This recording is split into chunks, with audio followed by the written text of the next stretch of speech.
Good morning, everyone. I'm Dan Garodnick, Chair of the City Planning Commission and Director of the Department of City Planning. Welcome to today's public meeting of July 30th, 2025. We're going to start with a couple of votes before moving on to a few notable public hearings in Brooklyn and Queens. First, the Commission will vote on the proposed expansion of the Broadway Junction Station Complex in East New York, Brooklyn. This city map amendment by the Metropolitan Transportation Authority would eliminate a portion of Callahan Kelly Playground used for a transit police building and remap a portion of Sackman Street as parkland. These changes would facilitate the transit agency's $400 million investment to make all Broadway Junction platforms and train lines ADA accessible. 5 trains run through this transit hub, and this renovation, which is a follow-up action to the East New York Neighborhood Plan, would significantly improve life for commuters with disabilities, riders with children in strollers, visitors with luggage, and many others. We will next vote on an application to demap portions of Byron Street, 153rd Way, and 145th Road in Springfield Gardens, Queens, to facilitate the development of a 2-story warehouse near JFK Airport. All 3 of these streets proposed for elimination are part of a parking lot and not actively used as roadways. The last vote for today is for the Hillside Swimming Club on Staten Island. This proposal would allow for the construction of a new pool, new outdoor recreation courts, and more at 151 Signs Road in Bull's Head. Moving to the public hearings, we're going to begin with Domino Site B in Williamsburg, Brooklyn. This new mixed-use building would include over 1,200 new homes, 315 of them income restricted. Initially approved as part of the Domino Sugar large-scale general development, this project has undergone several design changes that require additional land use actions. As the final piece of the Domino Sugar revitalization, the building would be near Domino Park and the B32 and Q59 buses. Heading to Astoria, we'll next open the floor to testimony on the 100% income-restricted affordable ICOS senior living development at 3107 31st Street. Replacing a municipal parking lot, the proposal calls for 2 buildings, one with nearly 170 senior apartments under HPD's AIRS program, and the other with a community facility that includes social services through HANIC, LBGTQ plus services, fresh food access through the GROW NYC partnership, workforce development, and technology classes through Queens College. The site is located right next to the N and W trains at the Broadway station, which is in the process of adding elevators for ADA compliance. Finally, the public is invited to testify on the One LIC neighborhood plan, an ambitious proposal to bring new homes, jobs, and infrastructure investments to an underutilized stretch of Long Island City, Queens. Long Island City has long been one of New York City's most dynamic communities, with parts of it experiencing remarkable residential growth over the past 20 years, but others remain frozen in time by outdated zoning that restricts new housing and restricts business growth. Even where housing is allowed, there are no requirements for affordability, limiting who is able to enjoy this neighborhood and all it has to offer. The status quo is not working. With its central location, access to multiple subway and bus lines, strong local economy, and great amenities, Long Island City is exactly the kind of place where the city should be adding more housing for New Yorkers of all income levels, and that's what this holistic plan allows us to do. The plan would set the stage for around 14,700 new homes, including 4,000 permanently income-restricted affordable homes through mandatory inclusionary housing across a 54-block area. In addition, the Department of Housing Preservation and Development has committed to building another 320 income-restricted homes on a city-owned site. In total, this would be the most amount of housing generated by a neighborhood-specific rezoning in at least 25 years, and likely the most since the creation of the modern zoning resolution in 1961. Truly a momentous milestone in our ongoing work to tackle New York's housing crisis and to create a more equitable city. Housing is only one part of the equation here, though. Long Island City has long been an economic hub, and One LIC will help it stay that way. This plan will significantly boost commercial and manufacturing capacity in the industrial sub-area, where many of the neighborhood's jobs are already located. By adding over 3.5 million square feet of new commercial and industrial uses, we will facilitate around 14,000 more jobs, resulting in a true live-work community where New Yorkers can find opportunity close to home. To further support Long Island City residents and workers, the New York City Economic Development Corporation is pursuing a request for information for 4436 Vernon Boulevard to inform future activation of this city-owned site for uses that serve the community. This could include a variety of commercial, cultural, industrial, retail, and community-oriented purposes. Infrastructure and amenities are just as essential in making a series of blocks feel like a neighborhood. We've heard the community's call for open space loud and clear. That's why the plan will deliver a continuous, resilient public waterfront along the East River that will connect Gantry Plaza State Park with Queensbridge Park. And part of this new major green stretch will be a transformed Annabelle Basin that provides a considerable amount of public space, improved flood resiliency, and easy access to the water. The plan also includes incentives for buildings that create plazas, squares, or other open public space amenities. One LIC incorporates the priorities of residents and stakeholders that worked with the Department of City Planning and Councilmember Julie Wan throughout an 18-month engagement process that included 21 public meetings and around 1,800 participants. Our diligence is reflected by the support One LIC has received to date, including positive recommendations by Community Boards 1 and 2 and Borough President Donovan Richards. I thank them for their support. With the One LIC neighborhood plan, more New Yorkers of all income levels will be able to enjoy a morning coffee next to the East River at a waterfront green space, walk a few blocks to their job, and retire to their permanently income-restricted apartment in the evening. This is the vision we have for LIC, a more active, equitable, vibrant, and welcoming community that people from all walks of life can call home. So with that, by way of preview for our public hearings and votes, I will turn it over to you, Madam Secretary. Let us get this meeting started. Good morning. This is the City Planning Commission public meeting held remotely through the NYC Engage portal and in person in the CPC hearing room, 120 Broadway, Lower Concourse. Today is Wednesday, July 30th, 2025. I will now call the roll. Chair Gorodnick. Here. Vice Chair Knuckles. Here. Commissioner Benjamin. Present. Commissioner Cerullo. Here. Commissioner Krau. Commissioner Doak. Here. Commissioner Gold is absent. Commissioner Goodrich. Here. Commissioner Kermani is absent. Commissioner Mann is absent. Commissioner Marin. Here. Commissioner Osorio. Here. Commissioner Ramprashad. Here. A quorum is present. The first item is the approval of the minutes of the public meeting of Wednesday, July 16th, 2025. Great. On the minutes, I make a motion to approve the minutes of July 16th. Thank you, Commissioner Ramprashad, for the second. All those in favor, please say aye. Aye. Opposed or abstentions? Okay, minutes are approved. Thank you. Scheduling calendar numbers 1 through 15, scheduling Wednesday, August 13th, 2025 for a public hearing to be held in person in the CPC hearing room, 120 Broadway, and remotely through the NYC Engage portal. I make a motion to approve the resolution. Second. Seconded by Commissioners Marin and Benjamin. All those in favor, please say aye. Aye. Opposed, nay. Okay, the resolution is adopted. The next part of the calendar is the report section on page 7. Borough Brooklyn, calendar number 16, Broadway Junction Station City Map Amendment, CD 16, C 230375 MMK, and the matter of an application for a city map amendment concerning Broadway Junction Station City Map Amendment. For a favorable report on calendar number 16, Chair Gorodnick. Aye. Vice Chair Knuckles. Yes. Commissioner Benjamin. Aye. Commissioner Cerullo is recused. Recused. Commissioner Doak. Yes. Commissioner Goodrich. Yes.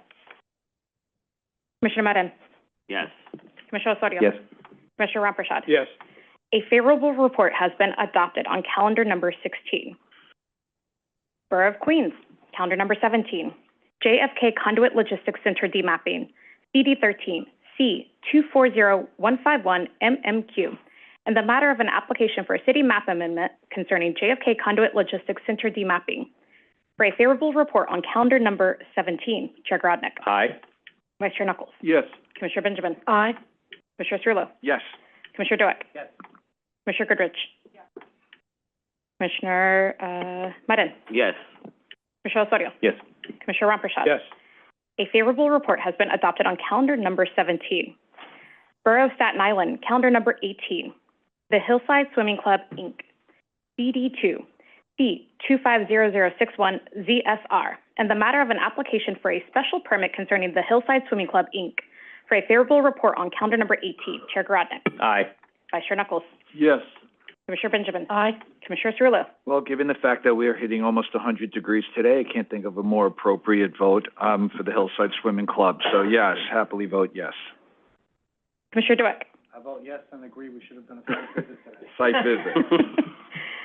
Commissioner Goodrich. Yes. Commissioner Mudden. Yes. Commissioner Osorio. Yes. Commissioner Ramprashad. Yes. A favorable report has been adopted on calendar number 18. The next part of the calendar is the public hearing section on page 9. Great. I'm going to just ask those who are here to testify today, members of the public, is to keep your comments to 3 minutes. I will politely ask you to wrap up if you hit the mark, and then, of course, your microphone will be muted after that. But we're glad you're here. We're looking forward to hearing from you, and let us move into the public hearing portion of today's agenda. Borough of Brooklyn, calendar numbers 19, 20, and 21. Domino Site B, CD1, calendar number 19, C250276ZSK. Calendar number 20, C250278ZSK. Calendar number 21, N250275ZRK. Public hearing and the matter of applications for special permits and zoning text amendments concerning Domino Site B. Great. And on behalf of the applicant team, we have Rachel Stahl, Alison Fiore, Joshua Ramos, Bonnie Campbell, and Jed Walentis. Welcome to all of you. Whenever you're ready, the floor is yours. The microphone, just push the button. My technological skills are very limited. Hi, Gail. First of all, I want to thank you all for your service. I think you've had just an outstanding tenure here. Your accomplishments for the city, from City of Yes and beyond, I think will prove to be wildly impactful. So as somebody that's been working in this field for a long time, I just want to express my appreciation and thanks. Here to talk about the last piece of Domino, super proud moment. I think we bought the site 15 years ago. And I think we first came to you all to rezone the master plan 12 or 13 years ago now. Shows in my balding and gray hairs. And we're now here for the last piece. Couple things to point out. We got the original master plan approved, as I said, I think 2014, something like that. And we took an existing site plan and really changed it in 3 very fundamental ways. We added a ton to the open space. We extended the street grid through the site and put River Street in that separated the public space from the built environment, and also added a lot of commercial space to the plan to create a residential and commercial mix. One of the things that comes from doing a master plan of this size, way in advance of building 5 separate building projects and a 6-acre park, is you don't have all the things resolved. And sure enough, we've had to come back to this commission literally not only for every building, but also for all the open space components as well to optimize them and make them better. It's maybe been a little bit of a hardship on us, but I think has made for a better overall plan, input from the public, input from all of you, input from your staff as we've gone. So this is the new finalized master plan. All of the buildings are built except the large building, which is the second building from the left. The one negative aspect, if I could just go back to that slide, of the master plan that we did was when we decanted the space to make room for Domino Park and made some of the other moves, all of the buildings got much bigger in volume, not necessarily a little bit in height, but in volume and overall scale than they were in the original plan.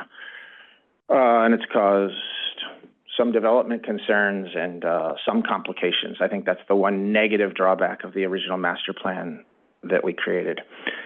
At Two Trees, our vision for the site was always to create great architecture and have it not feel like a master plan. So we've used a different architect for each building, from Shop's master plan, and Shop and Vishon did the first building. Cook Fox did an amazing job with the building the furthest to the left. Vishon came back as POW to do the refinery. Annabelle Seldorf did the building on the right. And now I'm going to introduce Josh and his firm. Allie's here, his partner. The people at Rex have been incredible to work with, and they're doing the last site. And again, our vision is if people come back to this place in 20, 30, 40 years, that they don't know it was a master plan, that they don't know that we've developed all the buildings at once. We want each building to stand on its own and to integrate into the community. So thank you all for your time. I'll turn it over to Josh and his team. Bonnie will just flip through some of the slides to show some of the changes and manifestations and how it's worked out, I think, incredibly well for the public. We're obviously incredibly proud of the neighborhood and how it's transpired. So thank you all very much. Chairman, Commissioners, I believe this is the first time I've stood before you, and I'm very honored to be here. Our design proposal, is really predicated on two main ideas. The first focused on the ULURP geometry. To be direct, we challenged the notion of continuing that, what effectively I'll call a big O, and challenged the bridge. And we did so for several reasons. The first is just the scale of the building, effectively reduced the scale of the building. The second is that they had already built Domino Site A and Domino Site D, both of which had that geometry. So just to have more diversity, volumetric diversity in the area. But probably most importantly is we were concerned just about light and air to the units that were underneath it.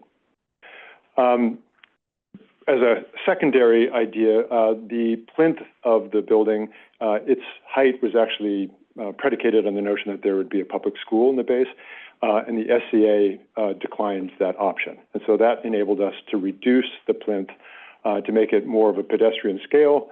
As you know, that portion of Brooklyn actually comes down to the water is quite steep, and so in fact doing so enabled us to effectively provide a third view corridor from the upland areas down to the water.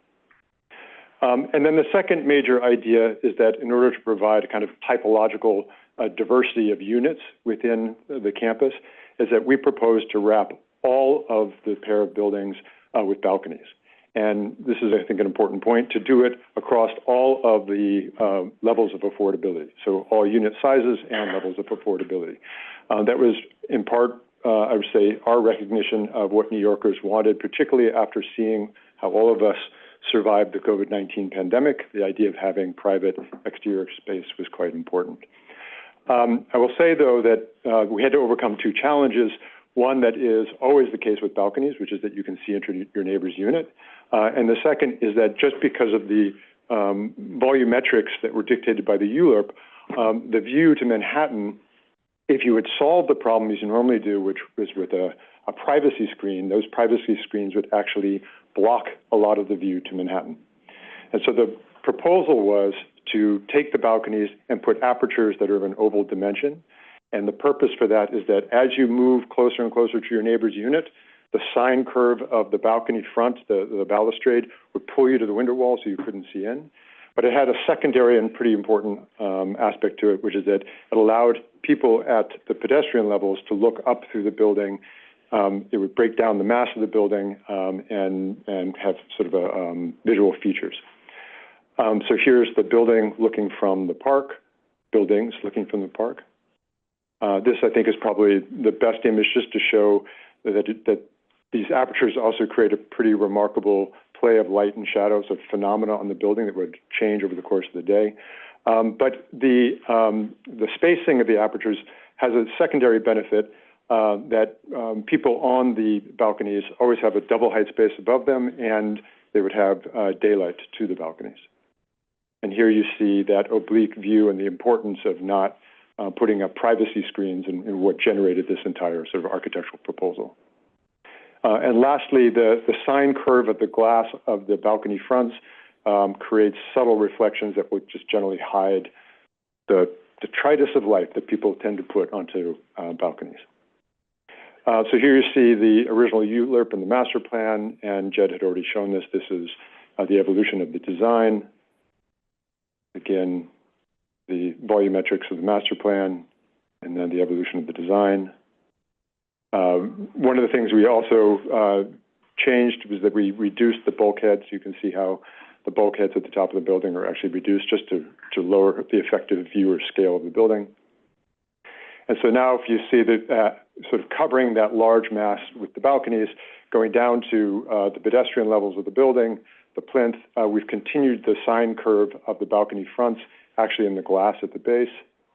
So here you see what the ULURP having this kind of massive sheer wall of glass that could have been built. That sine curve plus the balconies creates a lot of variation at the pedestrian scale, and you see that those oblique views up through the balconies and the apertures. The sine curve also allows the public to sit on benches within those indentations and be covered both from the sun and from the elements. There you can see another view of the sheer wall of glass and the geometric diversity that happens. I'll turn it now over to Bonnie. Sure. I'll go through this very quickly. You know, as Josh mentioned, it was really important to us to think about the public realm and how the architecture interacted with the street level. And luckily, the scale and undulating nature of this facade creates a way more residential nature rather than the sheer facade. It enabled us to kind of look at what's been successful at Domino in terms of sidewalks and sidewalk amenities and kind of reapply them, redeploy them here in a wider sidewalk condition, but a much more highly amenitized and usable sidewalk. We've had success kind of integrating the neighborhood scale retail with the sidewalk seating, and we're going to continue that here, again, on a wider sidewalk scale. We've also removed a loading berth. There had originally been two. With the neighborhood small scale retail, it's not needed. So we got rid of a curb cut, which is ideal for the pedestrian experience, and then again, just added a lot more lighting and wayfinding consistent with the rest of Domino Park to create a much better condition from the original approval. I'm going to kind of speed through this and take questions. I see we have about 28 seconds left, but just want to kind of bring it home with the summary of the whole ULURP. No new environmental impacts. I think we're proud to say, with this being our final building, I know when we were here in 2014, we talked about delivering 700 affordable housing units. We are on track for 860 with this ULURP in place. And with that, we're happy to take questions. Wonderful. Thank you very much. We appreciate your being here. I know there'll be questions from some of my colleagues. Let me just start with a couple. Mine relate to the setback and the balconies specifically as a design question.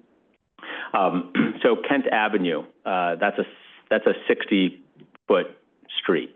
And in narrow streets, we would usually have setbacks to maximize light and air and things like that. My understanding is that the prior setback waivers that were granted were intended to facilitate a school on the base, which is no longer present. So this is an all-residential program. Could you just explain why, from a design perspective, the elimination of the setback is absolutely necessary here? So it's for several reasons. The first is just simply to provide, the masses of the two towers are largely facing each other, and so being able to create just greater separation between them is important, just to increase the views obliquely. And then actually, as a pedestrian scale, a 60-foot street is actually quite wide, and so by having the balconies come to that edge and having their visual features as well as their ability to protect areas beneath them, we thought that was, in fact, an amenity along those view corridors. And I'll also add that we widened the sidewalk on Kent Avenue from the original approval. It had been 15 feet. Sorry. This revised proposal has a wider sidewalk on Kent Avenue. It had been 15 feet in the original proposal, and now we're at 17 feet to give it a little more breathing room. There's also that bike lane and there's a gap between the pedestrian and then the street traffic on Kent, in spite of it being technically a narrow street. So let's talk about that for a second. So the street is widened from 15 to 17 feet under the new proposal. The sidewalk, yes. I'm sorry, the sidewalk.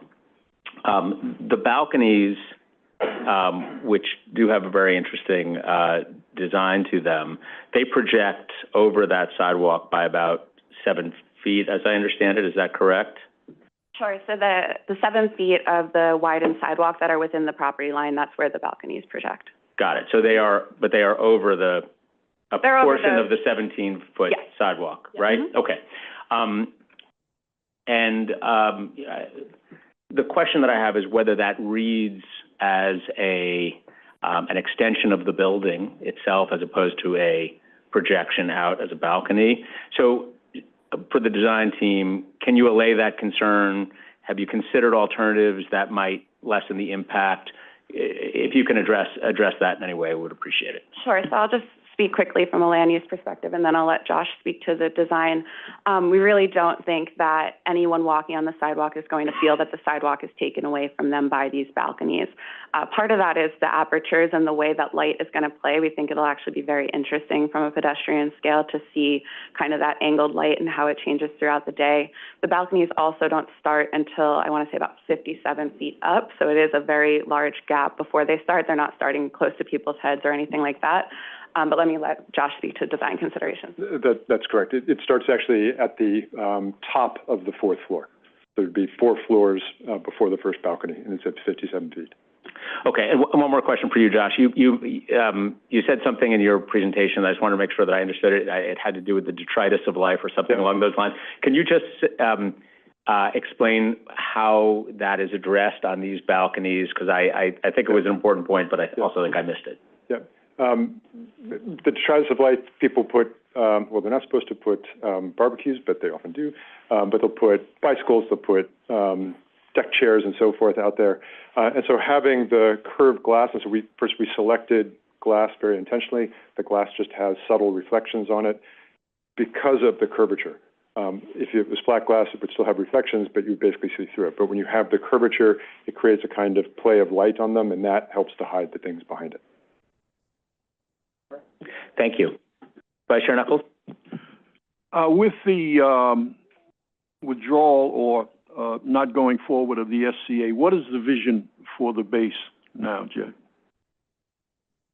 2 components to the answer. The building, as was presented, is all residential. There'll be ground floor retail, 2 lobbies, given the scale of the building, one on Kent, one on River Street, 1 loading dock, a garage entry. There's a full below-grade garage. With the new regs, we need a little more parking in the neighborhood. Only 2 of the 5 buildings have any parking at all. But beyond the required services, the ground floor is all retail, small-scale neighborhood retail, consistent with what we've already developed at Domino. And at Dumbo, for that matter.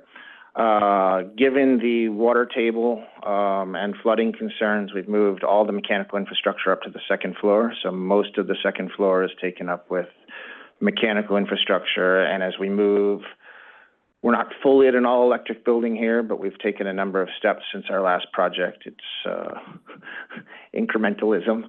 But the gas consumption of the building will be very low. More air-to-air heat pumps, things like that. So the spatial requirements for air-to-air mechanical equipment and other mechanical needs on the 2nd floor are enormous. Most of the 2nd floor is mechanical and garbage, and the remainder of the podium is amenity. The amenity will be mixed between not just the condo component and the rental, but obviously all the affordable as well. So it's one enormous amenity package available to everybody in the project.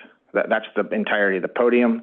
And there's also clear, I think part of the design as we evolved it, there's the design differential between the podium and the towers, and there's a very clear articulation where the balconies start is where the residential starts, which I think is a nice aspect to the building. Getting back to the school, we were disappointed. As many of you know and remember, we were successful in building an SCA school in Dumbo as part of a project. It was part of our commitment to the community to do one here, and I think post-COVID, both City Hall and the folks at the SCA were very clear that there was so much capacity in the adjacent neighborhood schools, many of whom were supportive of, that they saw no need to spend the resources to build a new school in this facility, even though we would be subsidizing it to a large degree. Both the community, our local council person, other folks have asked us if we would re-engage with whatever City Hall is in the future, and the SCA is in the future. on our next River Ring project. When we finish this, we own an adjacent site that we've also taken through your commission to get rezoned, and we plan to develop after this. And we would not just be open to, but be welcome to accommodating the school on that site, which is 2 or 3 blocks north of here. Thank you. Thank you, Mr. Vice Chairman. Commissioner Benjamin? Hi, thanks a lot for being here and for what I think is a great project. I used your park quite heavily during the pandemic, and I'm proud to have been associated with approving it in the old days. But my question is, my recollection was that you were going to do the, like on Water Street, you were going to do the core and shell of the school? Yes, we are core. We were going to build the core and shell of the school for the SCA, yes. And since you're not going to be doing that now, is that money going to go to some other activity that benefits the community or SCA? So sorry, I just briefed myself on the agreement. So we were building the school, the core and shell of the school, but the SCA was reimbursing us for the cost of the core and shell. There's no land cost to the SCA, so that was kind of the form of the subsidy from the restrictive declaration from 2014. So that's that. So there was a reimbursement agreement as part of the original approval. Okay, so that was different than Water Street. It was different than Water Street. Yes, Okay. yes. Thank you. Thank you, Commissioner. Commissioner Soria? Thank you, Chair. Thank you so much for the presentation. I had a couple quick questions. The first question, building on the initial question that the Chair made, I was wondering if you can help us understand a little bit, what do you think are going to be the wind impacts for pedestrians on Kent with the setback changes? I mean, one of the things that, I think that there's an opportunity actually to mitigate some of that, but I'm wondering if you can help us understand how are you modeling that or how are you measuring that? Right now, when you walk on Kent, you actually feel it, blocks away from the site, and so this could potentially be exacerbated by eliminating the setback. And so I'm wondering, how are you thinking about it, and if you can explain a little bit how the design is reflecting that? Yeah, so actually pedestrian wind comfort was one of the major issues with this building in 2014 because of its very sheer and very tall nature in the 2 towers. We did a very lengthy pedestrian wind comfort study back then. And one of the recommendations was actually to create fin-like structures throughout. It completely breaks down. What happens with these winds is the prevailing winds is they hit the facade and then shoot down to the pedestrian level. So the introduction of these balconies has tremendous pedestrian comfort effects for wind as it relates to wind. So it's actually quite an improvement for pedestrians, both on the side streets as well as on Kent Avenue. Thank you. That sounds very interesting and useful. Can you provide some of that for our review?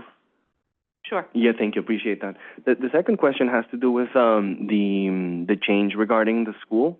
And so I'm wondering, have you considered other type of community facilities or other type of uses that perhaps reflect some of the needs in this regard? Can you tell us a little bit about that? Sure, and Jed can jump in too. So we have a number of kind of community uses on site. We have the Billy and Oyster, we have Brooklyn Boat Works, we're doing a large YMCA as part of the River Street project. In this case, I think it was our priority to really backfill with as much housing as we could possibly put in this building. So I think we're able to get another, all in from the original approval, another 200 and some odd units of housing without, with using this massing. So we were able to extend the massing a little bit. We reduced the podium, but overall, within the same floor area, getting more housing units. Okay. Yeah, that makes sense. I would also add, Commissioner, every neighborhood kind of has a different focus. Our work in Dumbo was really centered around the arts. Here with both Domino Park, which we pre-built before the neighborhood, and now with Domino Square, which has been in existence for over a year, our focus it doesn't mean it has to be exclusive to this, but our focus has been in activating the park and spending as much money and resources as possible to bring as many and as diverse a group of people as possible. So some of the images showed it, but obviously the ice skating that we hosted in Domino Square, we hosted a free performing arts series this spring called Sugar Sugar, which attracted thousands of people for free. So the focus from a community engagement strategy has been to really activate and animate the open spaces. I think that's, thank you for saying that, and I think that that's clear. I feel that just to underline something that you said earlier too, the public benefit of the master plan is clear and is very important. I think that, you know, to underscore something that Commissioner Benjamin said on the review session, you know, while we're here looking at Site B and our review is focused on it in and of itself, the relationship to the master plan is really useful. And so along those lines, I raised the question on Monday on whether you can help us provide a little bit of what's the general status of, you know, where you are in terms of addressing all the different agreements that have been made with the community in terms of the larger plan. And so if any information you can provide in that regard would be useful, just in terms of kind of like where you are, given that this is the last piece in that puzzle. Happy to provide that. You know, I'm obviously a biased actor here, but I think that we have not just met, but exceeded every commitment we made to the community. We'll go back through our files and show you what the correspondence was. There's no formal CBA here, but there were a lot of commitments that we made both informally and then through restrictive decks. And I'd also, in addition to providing you a sort of checklist, which I think will be compelling, I also want to make the point that we're here every day. We own these buildings. We manage these buildings. We run Domino Park. We clean up the trash. We have an ongoing relationship with hundreds, if not thousands, of people that were part of the process 15 years ago who still live in this community. I walk down the street. I see them. Mike Lamparello, who runs the park, walks down the street and engages with them and takes feedback from them. We have a community advisory board that helps us program the park and give us ideas or provide pushback when they don't like something we do. So it's not purely a relationship of, oh, we made these promises 15 years ago and we're going to check the boxes and go into a box. I mean, we are actively engaging with this community all day, every day, and I think the results really show, and we're very proud of that continued work. Thank you. I appreciate that and appreciate any information you can provide. Well, I have one last question, if I may. Go ahead. So also back to you. Thank you so much for the comments that you made in terms of the level of electrification that you're considering. I was wondering if you can expand a little bit, and maybe, you know, now, or if you can provide additional information just in terms of the actual energy matrix of the building. Like, what is the standard of energy efficiency that you're seeking, one, but also in terms of actually producing renewables on site, what do you think is feasible? This is again, given everything that you've said, such a precedent in terms of what can be possible in the city, and I'm wondering to what extent, you know, you think that this can actually achieve, if not net zero, as close to that. Yeah, I mean, this can be a longer conversation. First of all, happy to share with you all of our energy analysis and our work. From our experience as a developer, and not just a developer, but somebody who runs all their own construction, is very involved in the engineering, et cetera, et cetera. You know, I think the truth is that the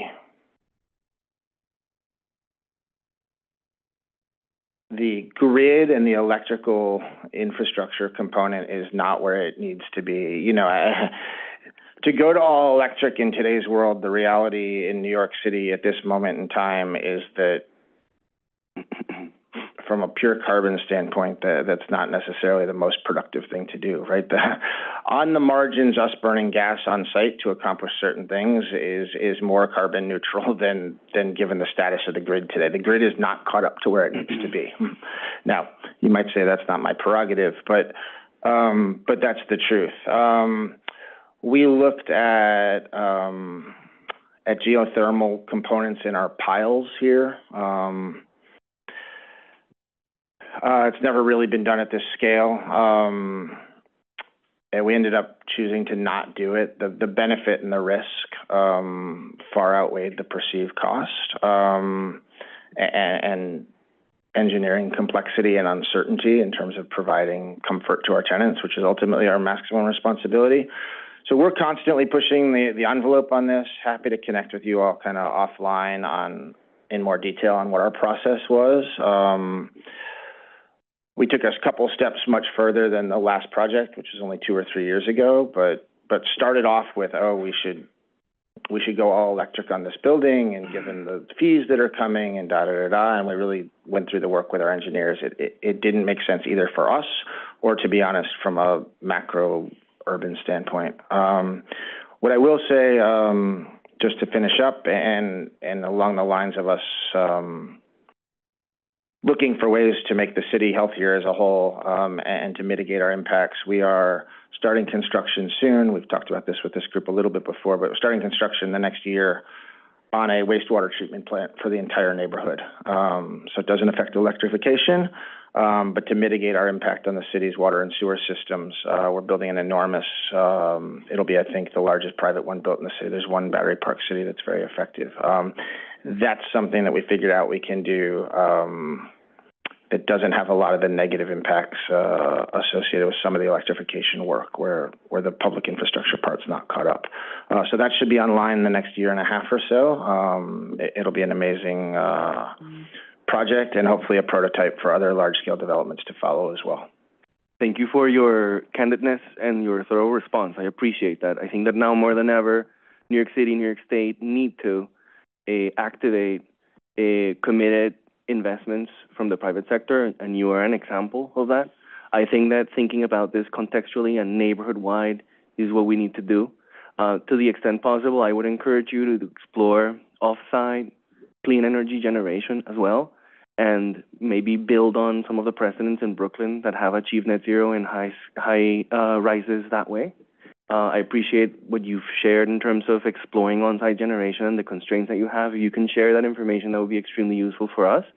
And then the other final comment that I wanted to make in terms of energy is that given the fact that this is a part of a system in the master plan, it would be interesting to explore or tell me if you have already explored opportunities for resilient energy, perhaps on microgrid, or how can the energy storage between the buildings support each other and perhaps provide some services to the neighbors? Yeah, we haven't built any of that infrastructure between the buildings. It's not terribly germane to this project, but it is proximate. There is a NYPA peaker plant adjacent 2 blocks away, adjacent to the Domino campus writ large. It's a natural gas 20-year-old, 25-year-old, maybe now, peaker plant owned by the New York Power Authority. And we've been actively working with the governor's office and a bunch of the elected officials and community groups to get them to convert that facility to a battery facility and to build a park on top of it. So whether it was our ignorance or lack of foresight or it just didn't work, I'm not sure which. We never looked at sharing electricity in that way between the projects. Within projects we do, right? We have generators and things that optimize, the demand curve of electricity in certain ways and build on that. Between the projects we haven't, but we are working and have volunteered to do the public infrastructure on top at our cost to help the governor's office convert that peaker plant to batteries. I think ultimately, there are 20 or 30 peakers around the city. I think ultimately in the next 10 years, those will all get converted to batteries. I think that technology exists and it's been proven relatively safe. And so we are engaged in neighborhood-wide scale, but the specific answer to your question is no. Fair enough. Thank you for acknowledging the work of the P Coalition, and I commend you on your support to them. Thank you, sir. Thank you. Commissioner Benjamin. Last question. I'm curious about this waste treatment plant that you're building on site. I mean, the ones that I'm aware of now, most of them tend to be in Staten Island with Fred and Bring DEP. Fred into this. Excuse me? And DEP has been actively trying for the last number of years to bring them in-house because they find that over time, private interests do not maintain private waste treatment plants as well as they might.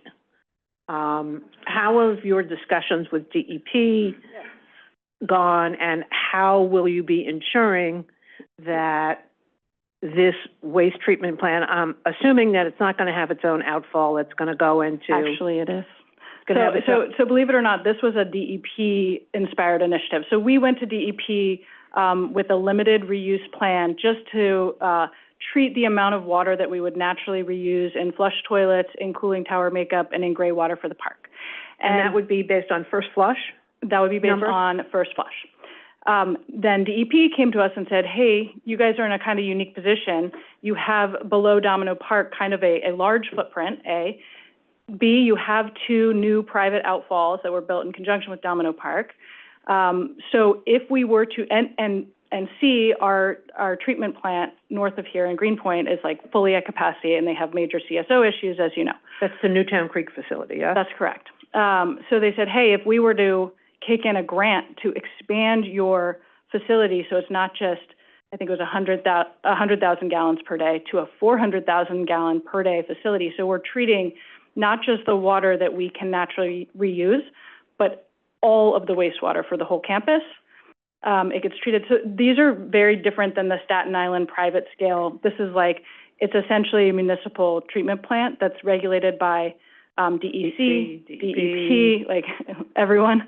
And, you know, we kind of said, yes, we'd be a guinea pig. It's not, you know, for us, it's not, the payback is it's not amazing, but as long-term owners and, you know, we have the ability to do this here, we thought we'd give it a try. So now, yes. And this is just sanitary flow, not stormwater?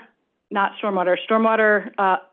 Stormwater already goes out into the river for this site, except for the inland site that's on the other side of Kent Avenue. Yeah. The first site that we built, that one comes into this facility, yeah. So we got a revocable consent from DOT to bring it under the street to go into the facility. And this is going to be a deep water facility, like North River? How deep is it going to be under the park for the retaining? It's not that, the box is already built. It's essentially one level below the park. Okay. It's not tremendously deep. When we built Domino Square, we built a giant, so when we built Domino Park, originally we had all these soft sites to use as maintenance and storage and compost and all the things to run the park. And now we've run out of ops area for the park. So when we built the square, there's an entire, 12-foot high basement under the entire square and the adjacent streets that has the joint uses. It's about half operations used for us to run the entire park, and for Mike for all his ice skating and all the detritus that will move off the balconies. And the other half is this underground treatment plant. Okay, and it's full secondary? It will be a full secondary facility? Secondary treatment? I don't know what that means. Secondary treatment is not just the original biological treatment, but additional, which is... Correct. Yes. Yeah. Okay. We're Thank happy you. to send you all the... Yeah. Okay, that'd be great. Yeah, we have all the engineering done and we're buying it out. And I'd love it. it's fascinating. Sewer nerd. Are we done with first flush and secondary? Oh, that's an important concept. Well, I know. I know. Any other questions for the team? What? Any other questions? I think you're done. Thank you. Thank you all very much. Appreciate you. Are there any other speakers on this item, Madam Secretary? No, Vice Chair. All right. So the hearing is closed. Thank you. I need a view in terms of the speakers. Okay.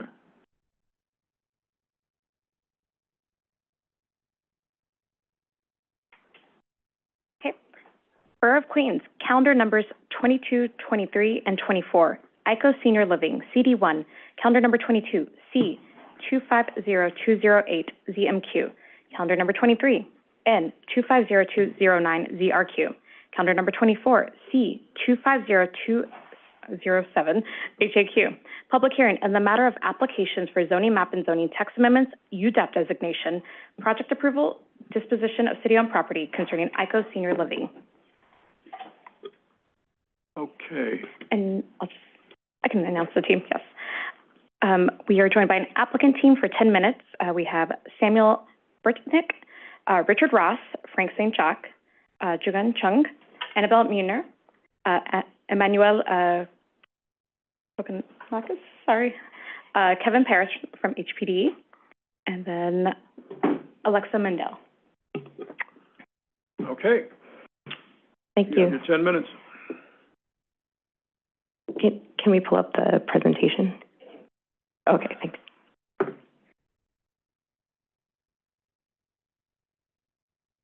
Okay, thank you. Good morning, Chair Gorodnick, Vice Chair Knuckles, and Commissioners. Thank you for the opportunity to present this project to you today. This project certified into ULURP on April 7th, and we presented at the Queens Community Board 1's public hearing on May 20th, and the Borough President's public hearing on June 12th. My name is Annabelle Meunier. I'm a senior planner with HPD's Queens and Staten Island planning team, and I'm joined today by my counterparts on the development team who will be presenting with me, as well as others from the team who are on and available to answer questions. And I'll allow my fellow presenters to introduce themselves. I am Jung-An Chung. I'm an associate partner at SOC Architects. I'm the project architect.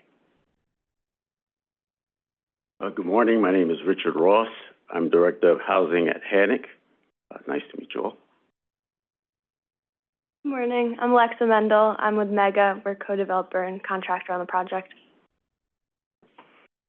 Okay, thank you. So today we'll review the purpose and background of the project and the development team and the proposed land use actions. And the development team will review the proposed development before we turn it to you for questions.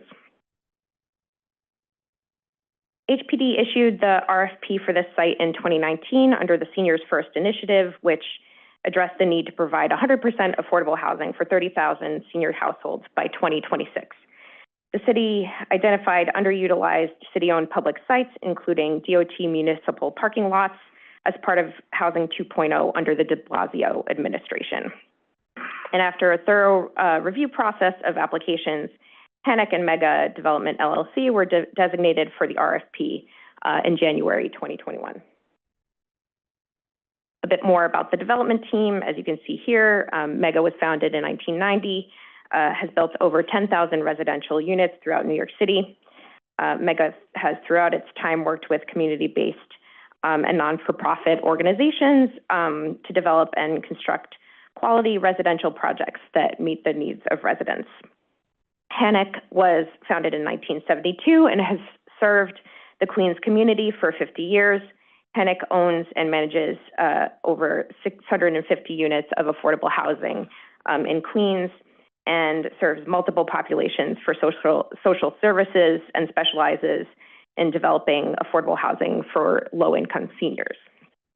And SLCE, or Slice Architects, was founded in New York City in 1941 and has a proud heritage of creating architecture in the world's most complex urban environments. And Slice has designed a total of 63 senior housing and assisted living buildings containing over 5,500 units. The proposed land use actions as certified into ULURP on April 7th are as noted on this slide. Number one, a zoning map amendment to rezone the project area from R5 and R5 with a C1-2 overlay to C4-5 and C4-2A. Number two, a zoning text amendment to establish the project area as a mandatory inclusionary housing area, which requires that permanently affordable housing be provided within new residential developments, enlargements, and conversions from non-residential to residential use within the mapped MIHAs. And number three, designation of an urban development action area and approval of an urban development action area project and disposition of city-owned property for the development site, which is located at 31-07 31st Street or Block 611, Lot 25, and will be conveyed to the developer. So I'll now pass it off to the development team, beginning with Jung-An Choi from Slice Architects, who will continue the presentation. Thank you, Annabelle. The proposed development is a 13-story mixed-use residential building. The 13-story portion of the building with affordable senior housing faces 31st Street and includes 94,000 square feet of residential floor area, containing 167 affordable independent residences for seniors, plus 1 superintendent's unit and senior program spaces. There are also 6,500 square feet of commercial spaces on the ground floor along 31st Street. There will be 4,900 square feet of landscaped open space in the rear yard for the residential tenants, as well as the roof terraces. The 3-story community facility portion of the building faces 32nd Street and includes 6,570 square feet of community facility uses. There is a 1-story connection between the 13-story residential commercial and then the 3-story community facility.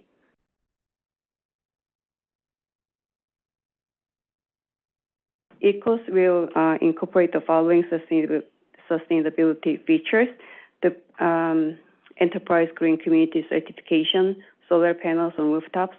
The building will be all electric heating and cooling, domestic hot water equipment, all electric ranges, cooktop ovens, and clothes dryers. I will now hand over the presentation to Dr. Ross at HANA. Thank you. Good morning again. So in our development, all of the units will be available to seniors, 100% available to seniors at 50% of the area median income or below. A third of the units will be available for formerly homeless seniors. 5% of the units will be available for the mobility impaired. 2% will be set aside for the visually and hearing impaired. And all of the households will benefit from Section 8 vouchers, meaning that residents will only pay up to 30% of their income towards rent. We have 132 studios and 35 one-bedroom apartments and 1 two-bedroom superintendent unit.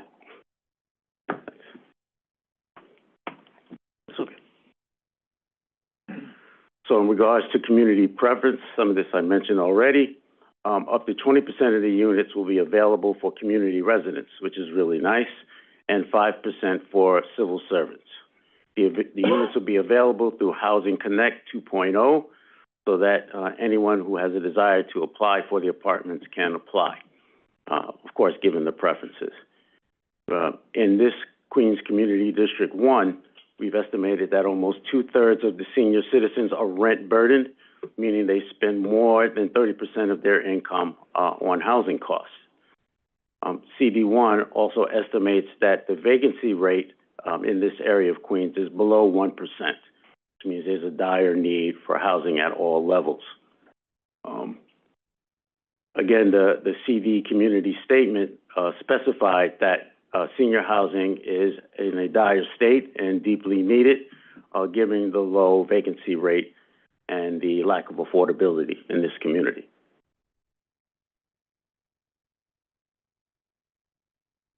So let's look at some of the amenities. We think we have a pretty nice building we've designed here. The amenities will include for the seniors a gym, a computer room, and a game room.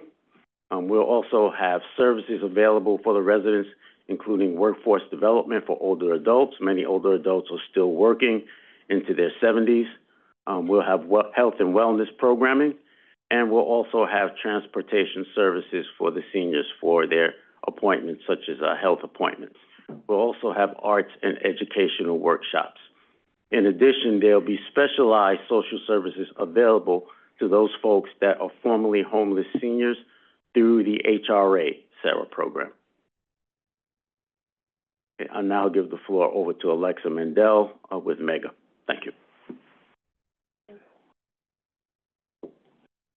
So a great feature of this project is that it will create 250 construction jobs and several long-term permanent property management jobs, and all of those will be subject to prevailing wages. Mega and Hannock are both Astoria-based, so local hiring is very important to us, and we'll partner with local organizations and go through Hire NYC in order to achieve those goals. And finally, we're committed to MWBE hiring, and we have long track records of exceeding our goals as it pertains to MWBEs.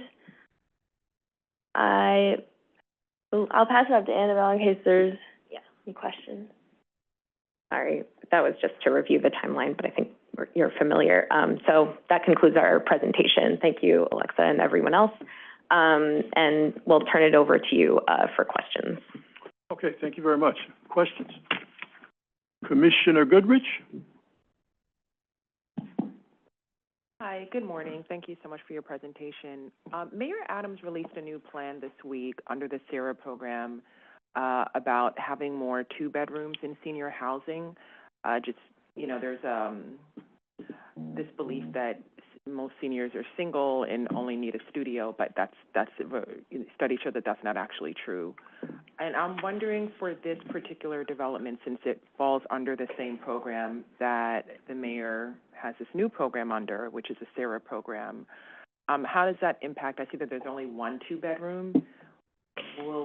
Is this part of that plan, or it's somehow exempt, or? Thank you, Commissioner Goodrich, for the question. I'll just start by saying this project was designed well prior to the change in the term sheet, which previously, I think, as you mentioned, is the assumption that senior units would need to be smaller. So I think that this project as designed still complies with the new term sheet. And the two-bedroom provided, the only one provided would actually be for the superintendent.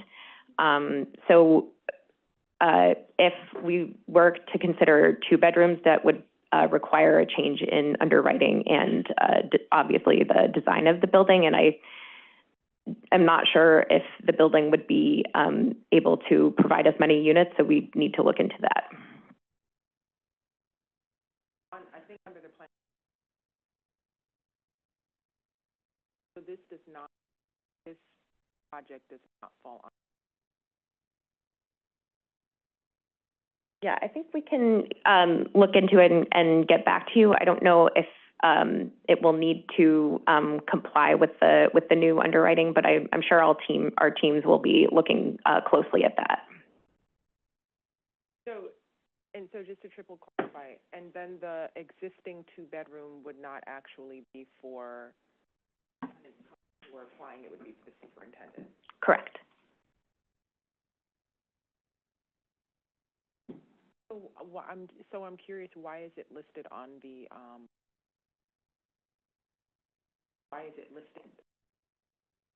sheet with, it's not actually for the tenant, right?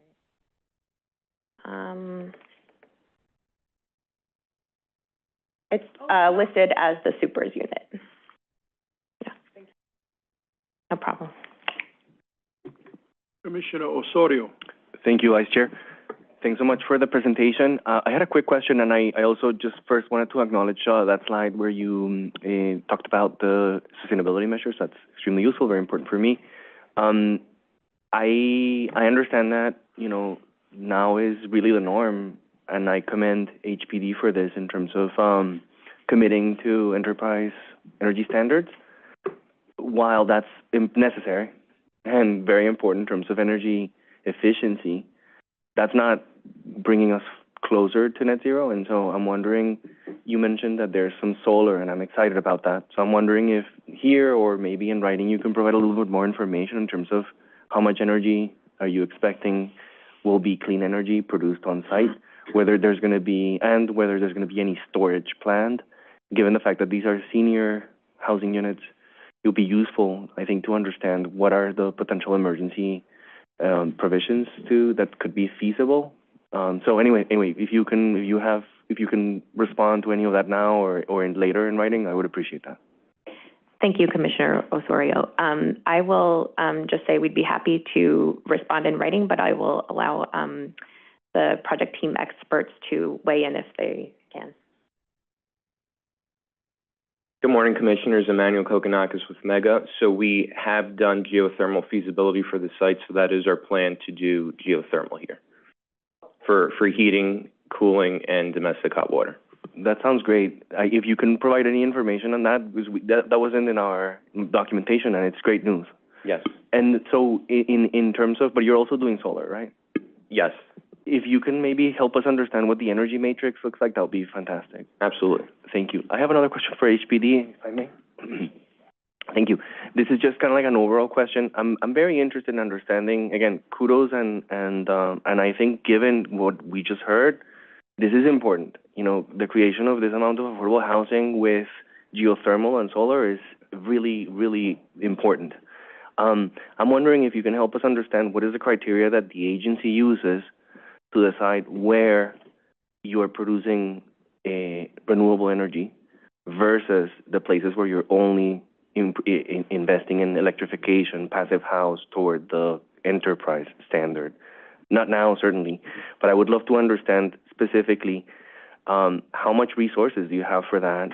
How are you using that? What's the criteria, and how can we be useful in helping understand, you know, how can we get you more? It sounds like every other project, you know, includes renewables. The majority of them stay at the energy efficiency, sort of like front, which again is necessary and very important. I'm just wondering if you can help me understand the bigger picture in terms of how the agency is planning for this. Thank you, Commissioner. That's a very good question, and we will need to get back to you in writing. We'll circle up with our sustainability and underwriting teams and try and get back to you on that question. I appreciate that. Thank you so much. Thank you. Other questions? I think we're done. Thank you. Thank you all. Are there any other speakers on this item, Madam Secretary? No, Vice Chair, no other speakers. All right, then we'll close the hearing. Okay. Borough of Queens, calendar numbers 25 through 31, Long Island City Neighborhood Plan, CDs 1 and 2. Calendar number 25, C250176, ZMQ. Calendar number 26, N250177, ZRQ. Calendar number 27, C250175, HAQ. Calendar number 28, C250178, PCQ. Calendar number 29, C250179, PPQ. Calendar number 30, C250180, PPQ. Calendar number 31, C250224, MMQ. Public hearing in the matter of applications for zoning map and zoning text amendments, UDEP designation, project approval, dispositions of city-owned properties, site selection, acquisition, and a city map amendment concerning Long Island City Neighborhood Plan. Notice, a public hearing is being held by the City Planning Commission in conjunction with the above actions to receive comments related to a draft environmental impact statement, DEIS. This hearing is being held pursuant to the State Environmental Quality Review Act and the City Environmental Quality Review. Hey, you have some opening remarks? I do. Yes. Okay. You'll have a quickly, maybe 5-minute presentation between myself, EDC, and HPD. All right. Good morning, Commissioners. Monday, we presented a refresher on the proposed Long Island City Neighborhood Plan. Today, I'm joined by my colleagues from the Department of Housing Preservation and Development and New York City's Economic Development Corporation, who, as co-applicants, will share additional details on the proposal and be available to answer questions. The city is proposing a series of land use actions across a 54-block area in Western Queens to support and facilitate the implementation of goals and objectives of the One LIC Neighborhood Plan. The plan's goals and strategies respond to the city's housing needs and capture the opportunities of this unique, transit-rich, and culturally vibrant neighborhood. The plan's goals also represent the specific feedback and comments we've gathered from nearly 2 years of engagement with community members, local organizations, and stakeholders, including our elected officials. So just as a reminder, under ULURP requirements for public review, this application was referred out on April 21st to Queens Community Boards 1 and 2 and to the Borough President. Community Board 1 and 2 and the Borough President all voted to pass a resolution approving the project with conditions. One LIC is projected to create close to 14,700 new homes, of which approximately 4,300 would be permanently income restricted and rent regulated units. The plan would also create nearly 3.5 million square feet of new commercial and community facility floor area, and permitting the space that would support approximately 14,400 new jobs. All of this to develop in an area that has numerous transit options that provide access to essential services and employment opportunities. We're proposing a zoning map and zoning text amendments to support the area's growth while being an affordable place to live for both current and future residents by applying MIA to the project area, expanding opportunities for waterfront open space. The proposed actions also include modifying the existing special Long Island City mixed-use district to create opportunities for more housing, community facilities including schools, open space, and manufacturing spaces to support the neighborhood's growth. As co-applicants to this application, HPD is seeking an urban development action area project disposition approval to redevelop and improve city-owned land with income-restricted housing. And with co-applicants DCAS and EDC, we're seeking approval for acquisition, site selection, and disposition of non-residential city-owned property. And lastly, we're proposing city map amendments to demap existing paper streets, adjust the width of other streets, and map a new public loop road. There are 4 site-based proposals within the project area, and we'll talk and walk them through with you. The 3 sites along 44th Drive were the subject of a public workshop held this winter to better understand the community's vision for this portion of the waterfront. A set of community visions were developed based on feedback from the workshop. First, a need for public housing, open space, commercial space, and community facilities to serve the need for existing and future LIC residents. And second, a new waterfront open space that would complete the vision for a continuous public waterfront from Queensbridge Park to Hunters Point South and enhance resiliency to protect the community from flooding. Next, we'll take a closer look at the specific actions proposed for these sites, and I'll introduce Eric Bilal from EDC.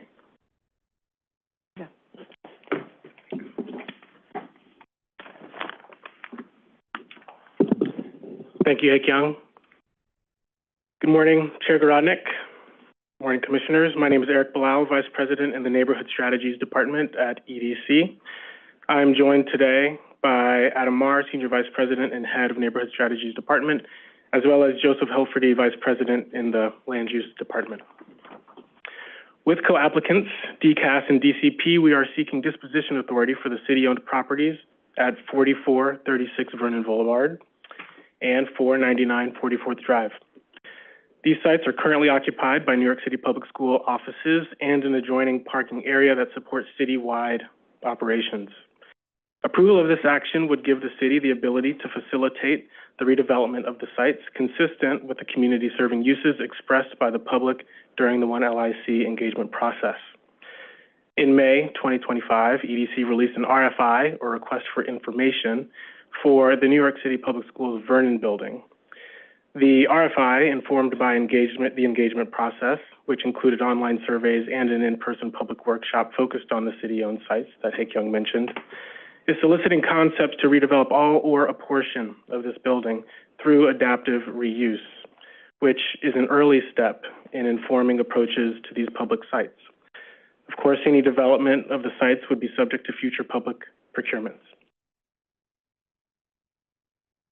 The Con Edison Learning Center facility, which fronts along the East River and is located south of the Queensboro Bridge, represents a major waterfront property within the proposed rezoning boundary.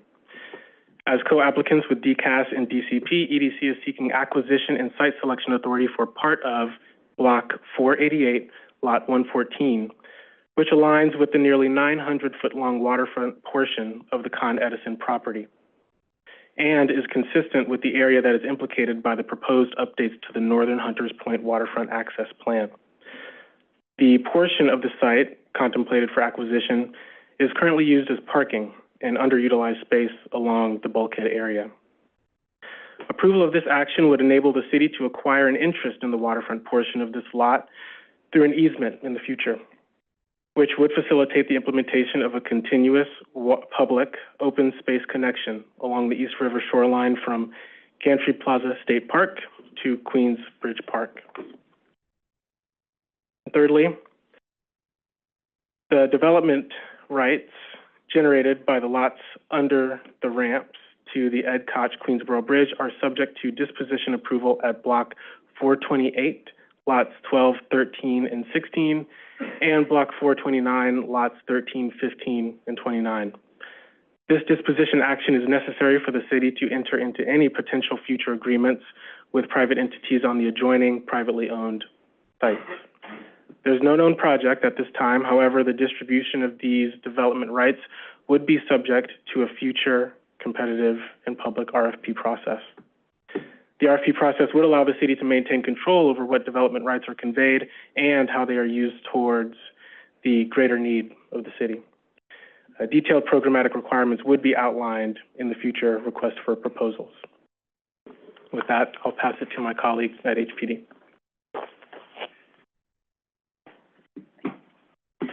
Good morning, Commissioners. My name is Dorit Plotkin, and I'm the Executive Director of Neighborhood Planning and Equity Initiatives at the New York City Department of Housing Preservation and Development. I'm joined by my colleagues Kevin Paris and Duncan Miller from HPD's Queens and Staten Island planning team.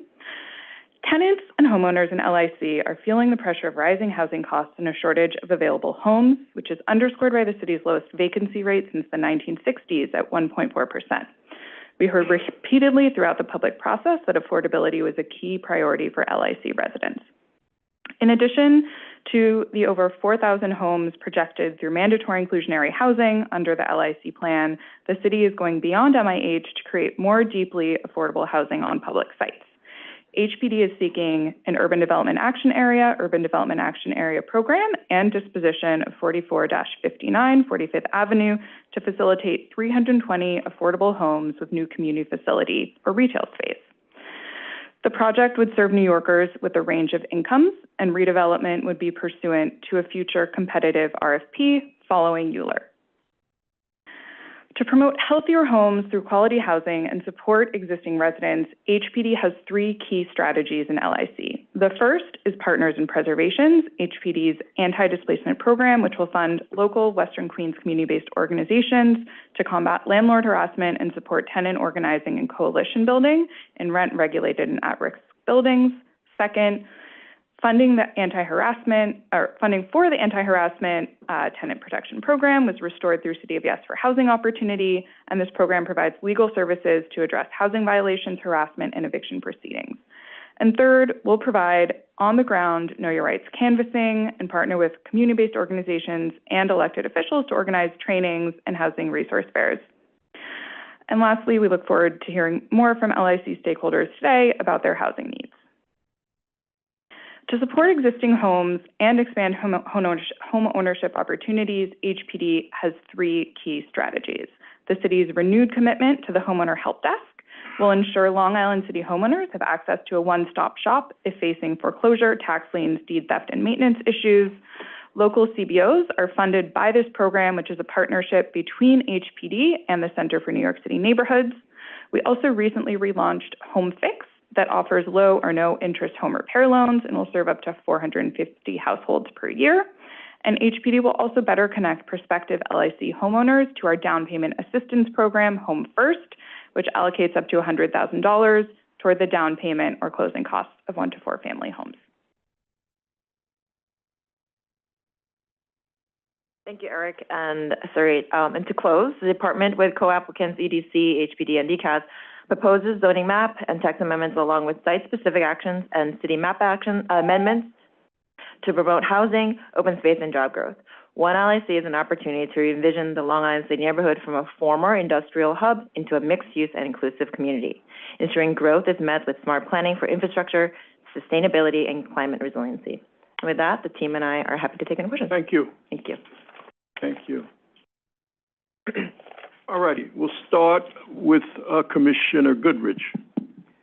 I have two questions. One is following up on Commissioner Maureen's question on Monday about the city-owned sites.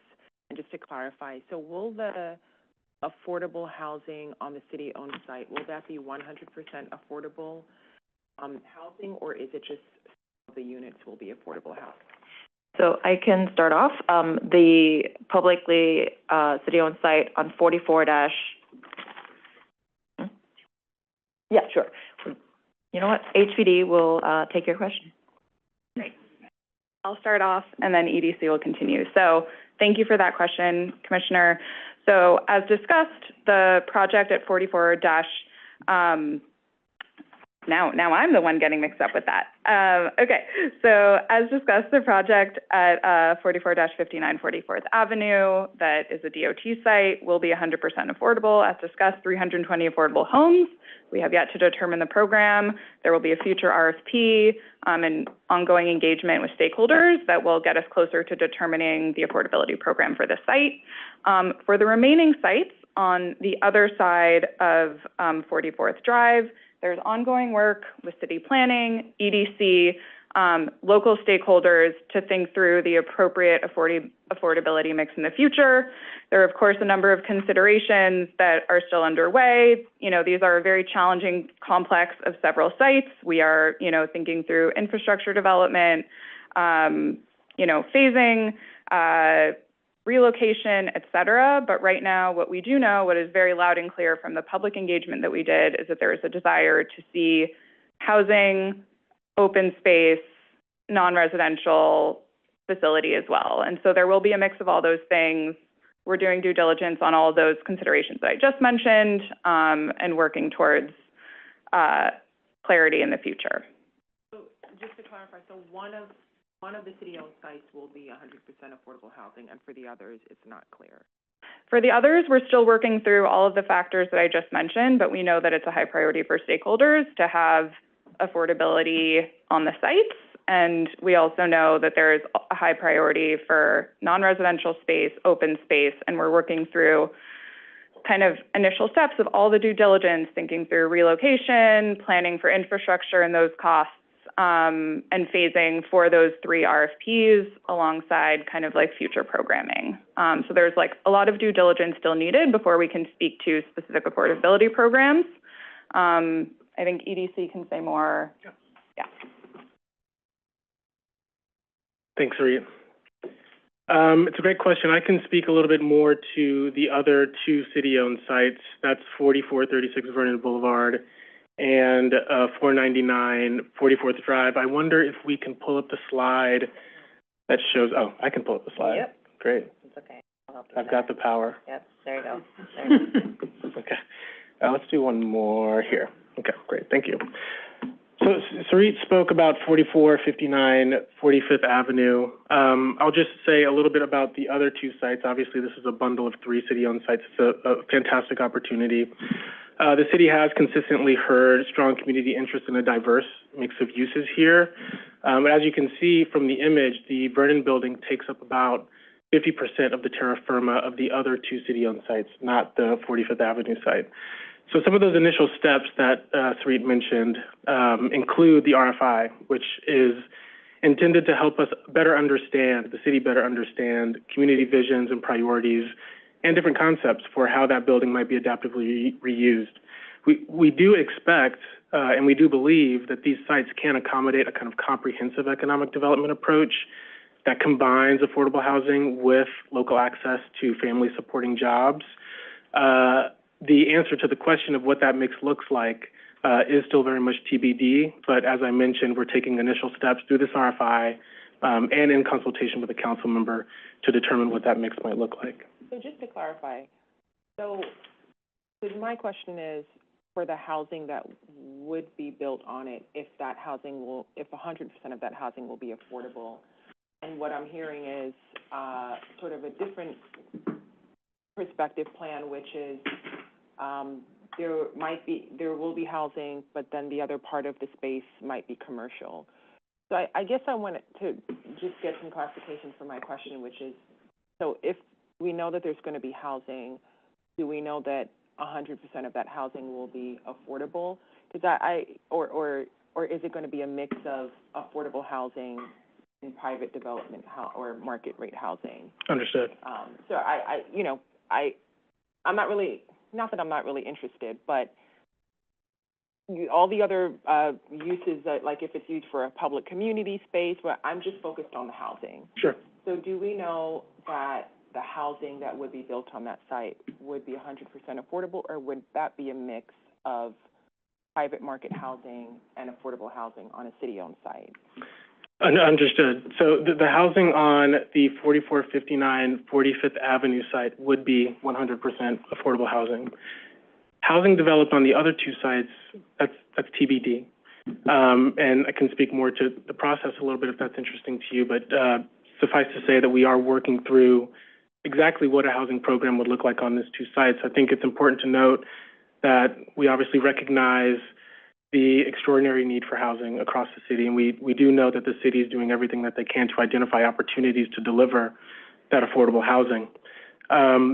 One thing that we are also considering in the mix of uses on the two city-owned sites that include the public schools building and the waterfront site are the other costs associated with community benefits that we've heard through the engagement process.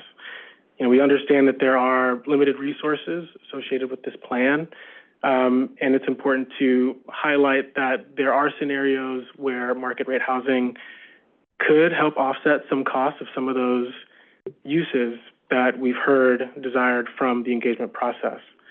I say that to basically say it's TBD, but the extent to which we can maximize affordable housing on these sites and maximize economic benefit to the community is what we'll be working towards. Yeah, I'll just quickly say from my vantage point, this neighborhood, about 46% of the residents are rent burdened. And so sometimes even the affordable housing is too expensive for even moderate. I mean, we're talking like $3,000. Commissioner, speak into the mic a bit more. Yeah. From my vantage point, you know, even 4,000 units out of 14,000 units is not enough. And even out of those 4,300 of the affordable housing, undoubtedly some of them will not be affordable even to low and moderate income people. So so for me, that, you know, pushing, you know, off of Commissioner Marine's point, I do think it's important for city-owned sites to at least be 100% affordable housing. So I just wanted to say that. My next and last question is, it's more of a broader question. So we've been talking about, you know, having some funding for if tenants are evicted, funding for their attorneys to have free attorneys, et cetera, et cetera. What I want to know is, you know, historically in New York City, when the city has faced funding cuts, a lot of these programs have been shut down or less funding or defunded entirely. And I guess I'd really like some assurance on if any of this funding is connected in any way to federal funding, and if there are any changes or cuts in federal funding, if that will impact any of the city funding. Sure. So the Partners in Preservation program is funded locally, or, you know, through city funding. And that's really the key program that we've been discussing this entire time. And we're really excited that that is going to be that is going to be located in Community Board 2 in Queens as well. That was an addition, thanks to the additional funding that came through City of Yes for housing opportunity, for additional tenant resources. So we're excited that that's going to be launched here. And we, you know, in the coming months, we'll be able to announce the community-based organization that's been identified, and we're working through getting that in place. I think as far as some of the other programming that was mentioned, the anti-harassment tenant protection program, I'll double check on exactly where those funding sources are coming from. I think most of what I'm describing is local. I will absolutely double check and follow up about that. And I used to work in those organizations, yeah. And whenever there are larger federal cuts, there's always cuts as well. So I guess I sort of want to, you know, we're pitching this plan. We're saying that there are going to be protections for tenants who face eviction, maybe funding. I want some assurance, or at least some clarification if that's actually going to be true, or if we see there are risks. You know how the country's going. We see, you know, if there might be some red flags that might actually not. We'll double check on some of that. Thank you. Commissioner Marin, followed by Commissioner Osorio. So, Ray, you mentioned that 4459 is going to be an all-affordable building. Can you talk to the AMI levels there, please?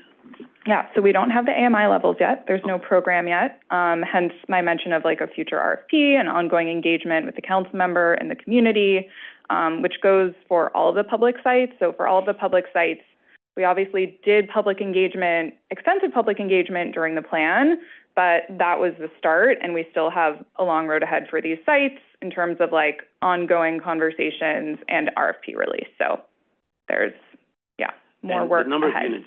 The number of units that you're projecting those in what size units? Do you know?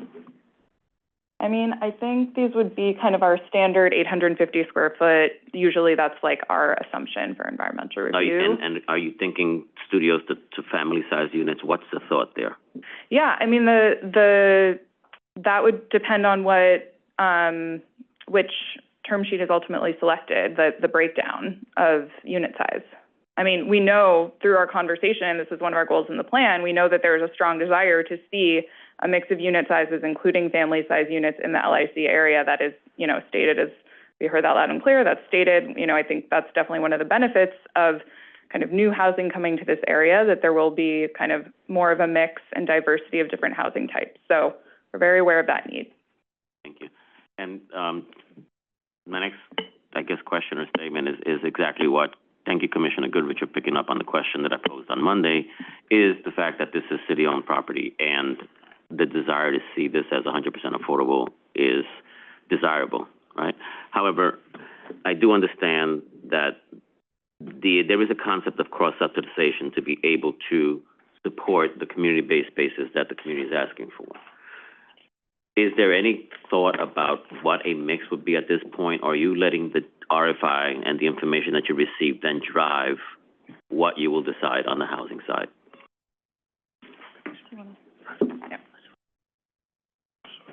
Thank you for your question, Commissioner. And yes, the RFI will help decide. It's an initial step, though we do expect conversations with the council member to continue, and we expect, as Sarit mentioned, more engagement to happen around the process of any future procurement.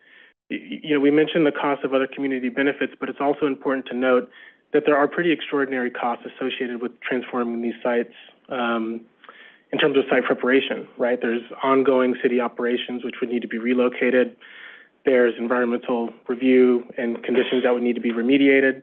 And then, of course, there's the water's edge, which would need to be improved in accordance with the WAP. So there are costs associated with redeveloping these sites, along with those costs that you mentioned that could potentially be cross-subsidized here. All that to say, it's very much a work in progress and an ongoing conversation. I do understand that, and I appreciate that. But I will state that at the end of the day, this is people's property, right? And so having, for me, the concept of then needing market rate to subsidize what's a city responsibility and should have happened anyway, I think is not the way we should be approaching this. These are public, we all have all agreed, the mayor has agreed, public land should be public housing, affordable housing. I just want you to understand that and consider that, really consider that when these responses come back, because that's what the community is asking for. And I do understand that it needs to be a mix, but we're suffering a housing crisis. And as the commissioner has pointed out, some of these affordable levels are not affordable to the communities in which they're being built. Absolutely. Thank you for your question and comment. Thank you. Thank you, Commissioner. Commissioner Sorio? Thank you, Chair. Thanks so much for the presentation, and thanks so much to both sister agencies for being here. This is very useful. My questions, my initial question is it's really just a comment and a question. I want to build on what Commissioners Goodrich and Marin just said and just ask, when do you think that we would know, maybe this is a question for HPD, when do you think that we would know whether the publicly owned sites will be 100% affordable or not? Would that be before we vote?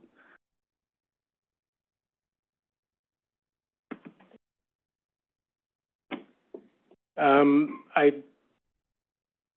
do not think so. And I'll maybe call my colleague Adam to speak a little bit more about overall process. I'll note in terms of interim steps, we're expecting responses from the RFI in August 27th. And that will be a critical endpoint into determining what will happen to the site.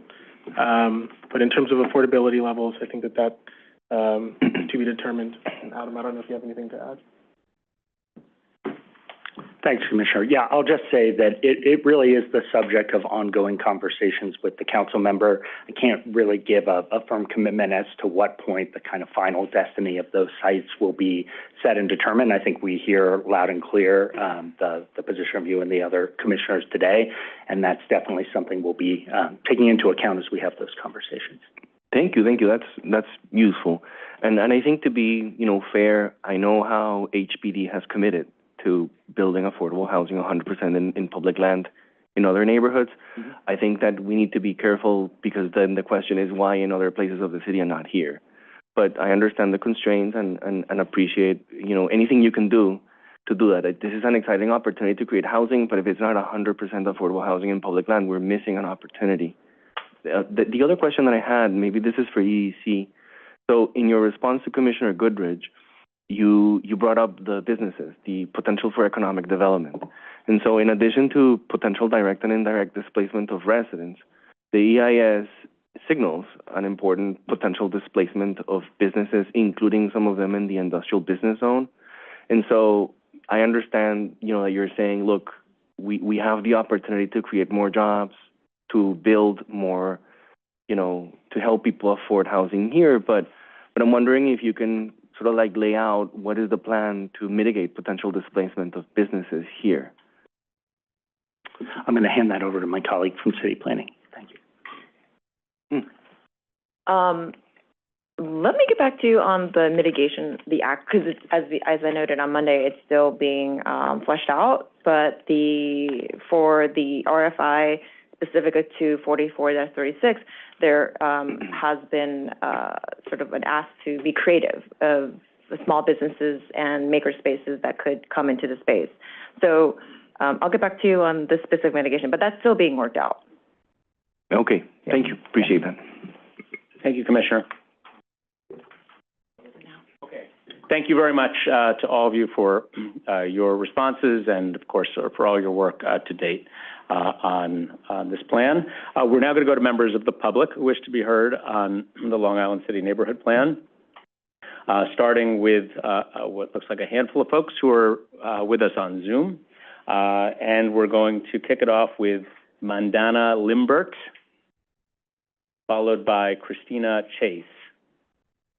So, Ms. Limbert, whenever we have her, we'll get started. Hello, can you hear me? We can. Hi, how are you? Thank you for taking great. my testimony. I'm having a hard time. We can see and hear you. Okay, great. Okay, so quickly, my name is Mandana Limbert. I've lived in Court Square with my family since 2011. I've also been a member of the Court Square Civic Association, which has been committed to responsible, human-scale, healthy development. We believe that the choice is not between NIMBY and YIMBY.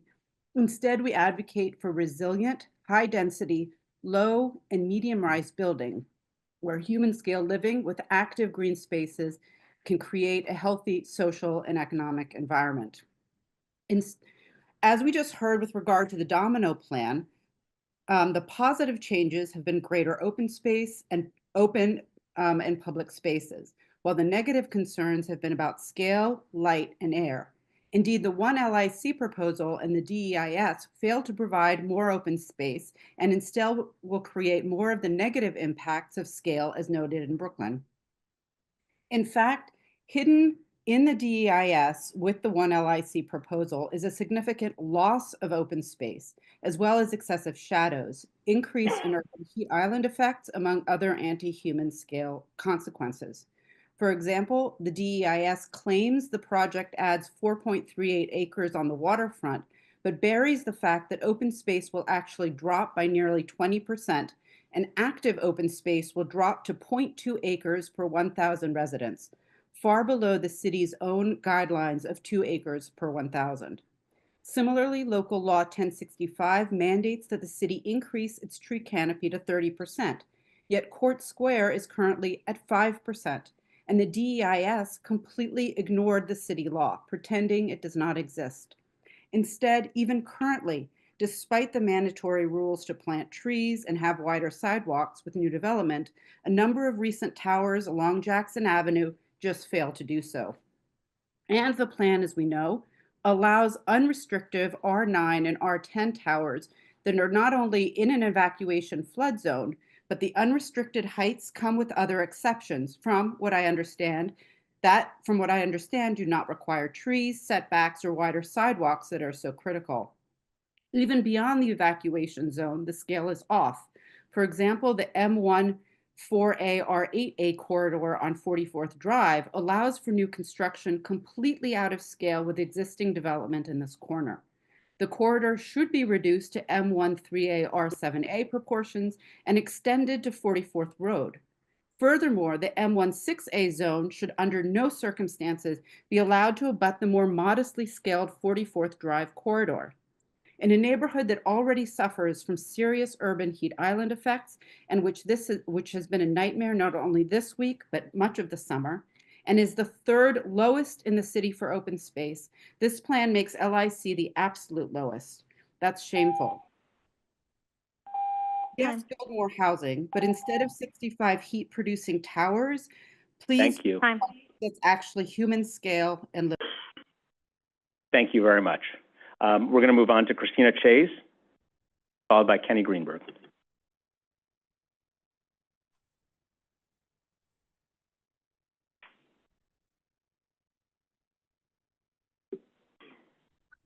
Good morning. Can you hear me? We can. Okay, great. My name is Christina Chase, and I'm a volunteer organizer with Justice for All Coalition and second vice president of the Ravenswood Resident Association, where I have served the past 4 years. The Ravenswood Resident Association respectfully opposes the current plan. As participants of numerous town halls from the very beginning, we are appalled at the fact that none of the many brilliant ideas discussed by community members are reflected within this plan. It's a false portrayal of community planning, and it was not the comprehensive, deep community planning that should have occurred.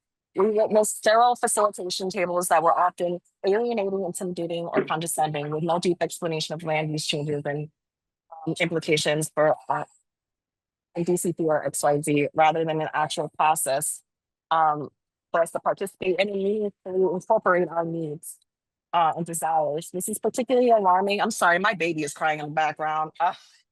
This is particularly alarming as the proposed development would literally leave Queensbridge houses in the shadows and expose thousands of families to years of hazardous construction conditions despite already existing poor air quality. Most importantly, Queensbridge residents do not want 70+ story luxury buildings across the street from them, especially as a 6-story development. It will violate our rights to air and light, the very foundation to public housing design. We made clear time and time again in these public meetings, we do not want or need any more high-rise market rate rentals with sprinkles of unaffordable income restricted units that the majority of New Yorkers, especially NYCHA residents, cannot access. If the study authentically engaged the community, there would have been other tools like multiple community surveys not given in the last hour, community outreach across neighborhood spaces, tabling events, etc. In fact, there's been zero outreach to Ravenswood houses, even though we are only a few blocks away from the proposed rezoning. No one has come to our resident association meetings in the past 2.5 years to inform us or solicit any feedback on a large-scale rezoning just 4 blocks away. Why was Ravenswood houses excluded from the context area? I've still not been given an answer that makes sense. Again, we are 4 blocks away from the rezoning, yet Sunnyside Yards, several miles away, was included in the context area. Leaving out Ravenswood houses from the context area removes over 5,000 working class Black and Brown residents from consideration of impacts. This is criminal and a violation of our rights. Moreover, none of this plan includes any meaningful capital investment in Queensbridge and Ravenswood houses. Most importantly, the majority of Queensbridge residents don't even know. About 10,000 residents don't know about this plan. That is despicable, and the city, particularly DCP, should be held accountable. This plan cannot pass. Longstanding residents like myself want green space in schools, but this plan does not promise that. In fact, 0 school seats are within this plan, and there will be less green space and open space. Out of 3.6 million almost square feet of commercial space, less than 300,000 square feet are for community space. That equates to 1 building out of a whole 54 block rezoning. This is not a plan for the people or even realistic, environmentally sustainable urban design. This is a plan to build high density luxury. We don't want it. Please oppose. I will submit. Thank you. Thank you very much. Next up is Kenny Greenberg, followed by Rachel Brown.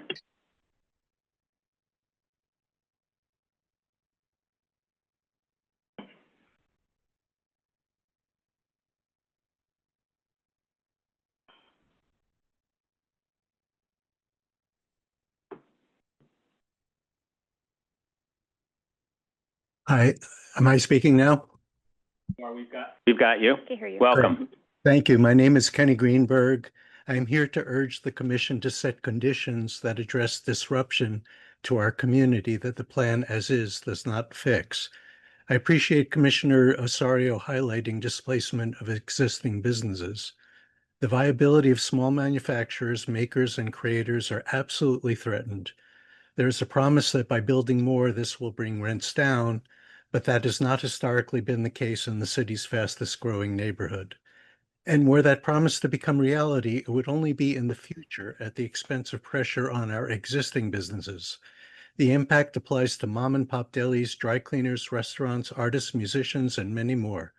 These businesses help the community to thrive and become the interesting mixed-use destination for which we are known. The proposed plan does not address the impact of climate change on the surrounding community. It does not adequately address crowded schools, parks, and subways. This proposal is setting the stage to profoundly alter the community and its fragile economy. It should not be approved without real protective measures in place. Seeker is supposed to guarantee these safeties, but the proposed plan found ways to bypass Seeker. Our community board, our council member, and our borough president have called for important conditions for approval. The community as a whole wants present infrastructure deficiencies corrected, open space, resiliency for climate change, net zero building, and protection for businesses and residents in place before the change is upon us. I urge the Commission to not approve unless the conditions that come directly from the community and its representatives are secured. Thank you very much. Thank you. Next up is Rachel Brown, followed by Ernest Brooks, both on Zoom.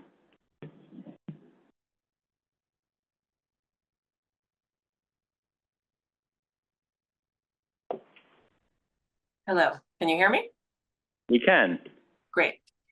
Hi, I'm a CB1 resident here to urge the City Planning Commission to vote no because the One LIC plan doesn't reflect what community members have asked for over the last year and a half and what we need and what we deserve.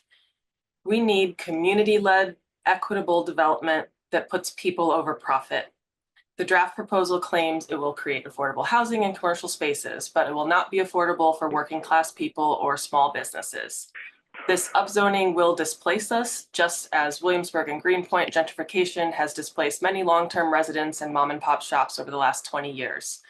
Looking at those images from the first presentation reminded me of what I've witnessed on the Brooklyn waterfront, and I don't want Long Island City and Astoria to turn into that. The developments that we have in Hunters Point South and Court Square are bad enough. And as other people have mentioned, the services, including sewers, climate protections, green spaces, schools, transportation, have not kept up with the population increases. So if people's well-being is our #1 goal, the city would be upgrading all of those services and infrastructure and building housing for low-income residents like myself. That would be it. #1, provide services and low-income housing. I don't believe the lies that the One LIC plan will provide affordable housing, as Christina just mentioned. MIH is a drop in the bucket full of extremely expensive housing, created because developers are putting profit over people. Secondly, I want to address the public sites in the area. Public land should only be used for public good. Therefore, I think the public sites should be exempt from the rezoning like many community groups have asked for. I support the Western Queens Community Land Trust's vision for the DOE site on Vernon Boulevard, as well as the Long Island City Coalition's resiliency plan for the waterfront. I'm here representing the Western Queens Food Co-op that is a community-owned grocery store so residents can have access to fresh, affordable food. We're still working to launch, researching where we could and should be located. And because commercial rents are so high, we're thinking we might only be able to have a brick and mortar store if we can access below market rates.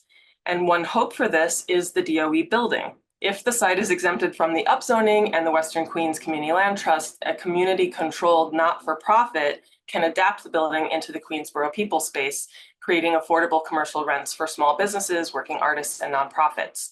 This will not be the case if the for-profit developers can tear down the building and build luxury towers for the rich. So I urge you to vote no. And if you vote yes, please make substantive changes to the plan that provide services low-income housing, public land for public good, and a climate-resilient waterfront. Thanks to the commissioners for their time and attention to my concerns. Thank you. I have a question for you from Commissioner Goodrich. Stick around for a moment, Commissioner. Can you expand on what the Western Queens Community Land Trust plan would be for the city-owned sites? Sure. They've been doing visioning for about 5 years now with community members on how we could reuse the Department of Ed building. As you know, like over about 5 to 6 years ago, it was going to be given to Amazon, and that's kind of how the community came together after Amazon pulled out, saying like this public land should be for the public good, and what do people want to do with it? So it would be a mix of commercial spaces for small businesses, entrepreneurs, including commissary kitchen space for like businesses, you know, people that are trying to launch like a food business, they could rent space in the commissary kitchen. There are spaces for working artists that need like studio spaces because a lot of those have been priced out of the area, and also light manufacturing.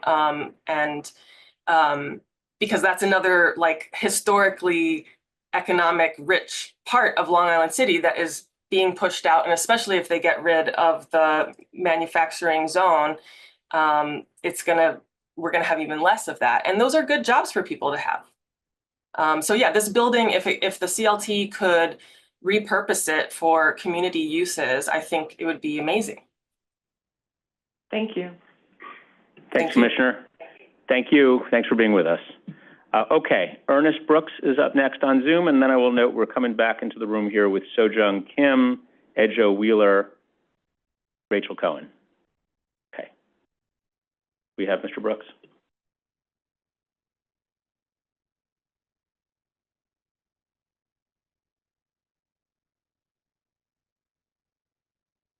Okay. Can you see me? Can you hear me? We can hear you. I'm trying We cannot yet see you. Oh, okay. We see you in Zoom. We see you now. Go right ahead. Welcome.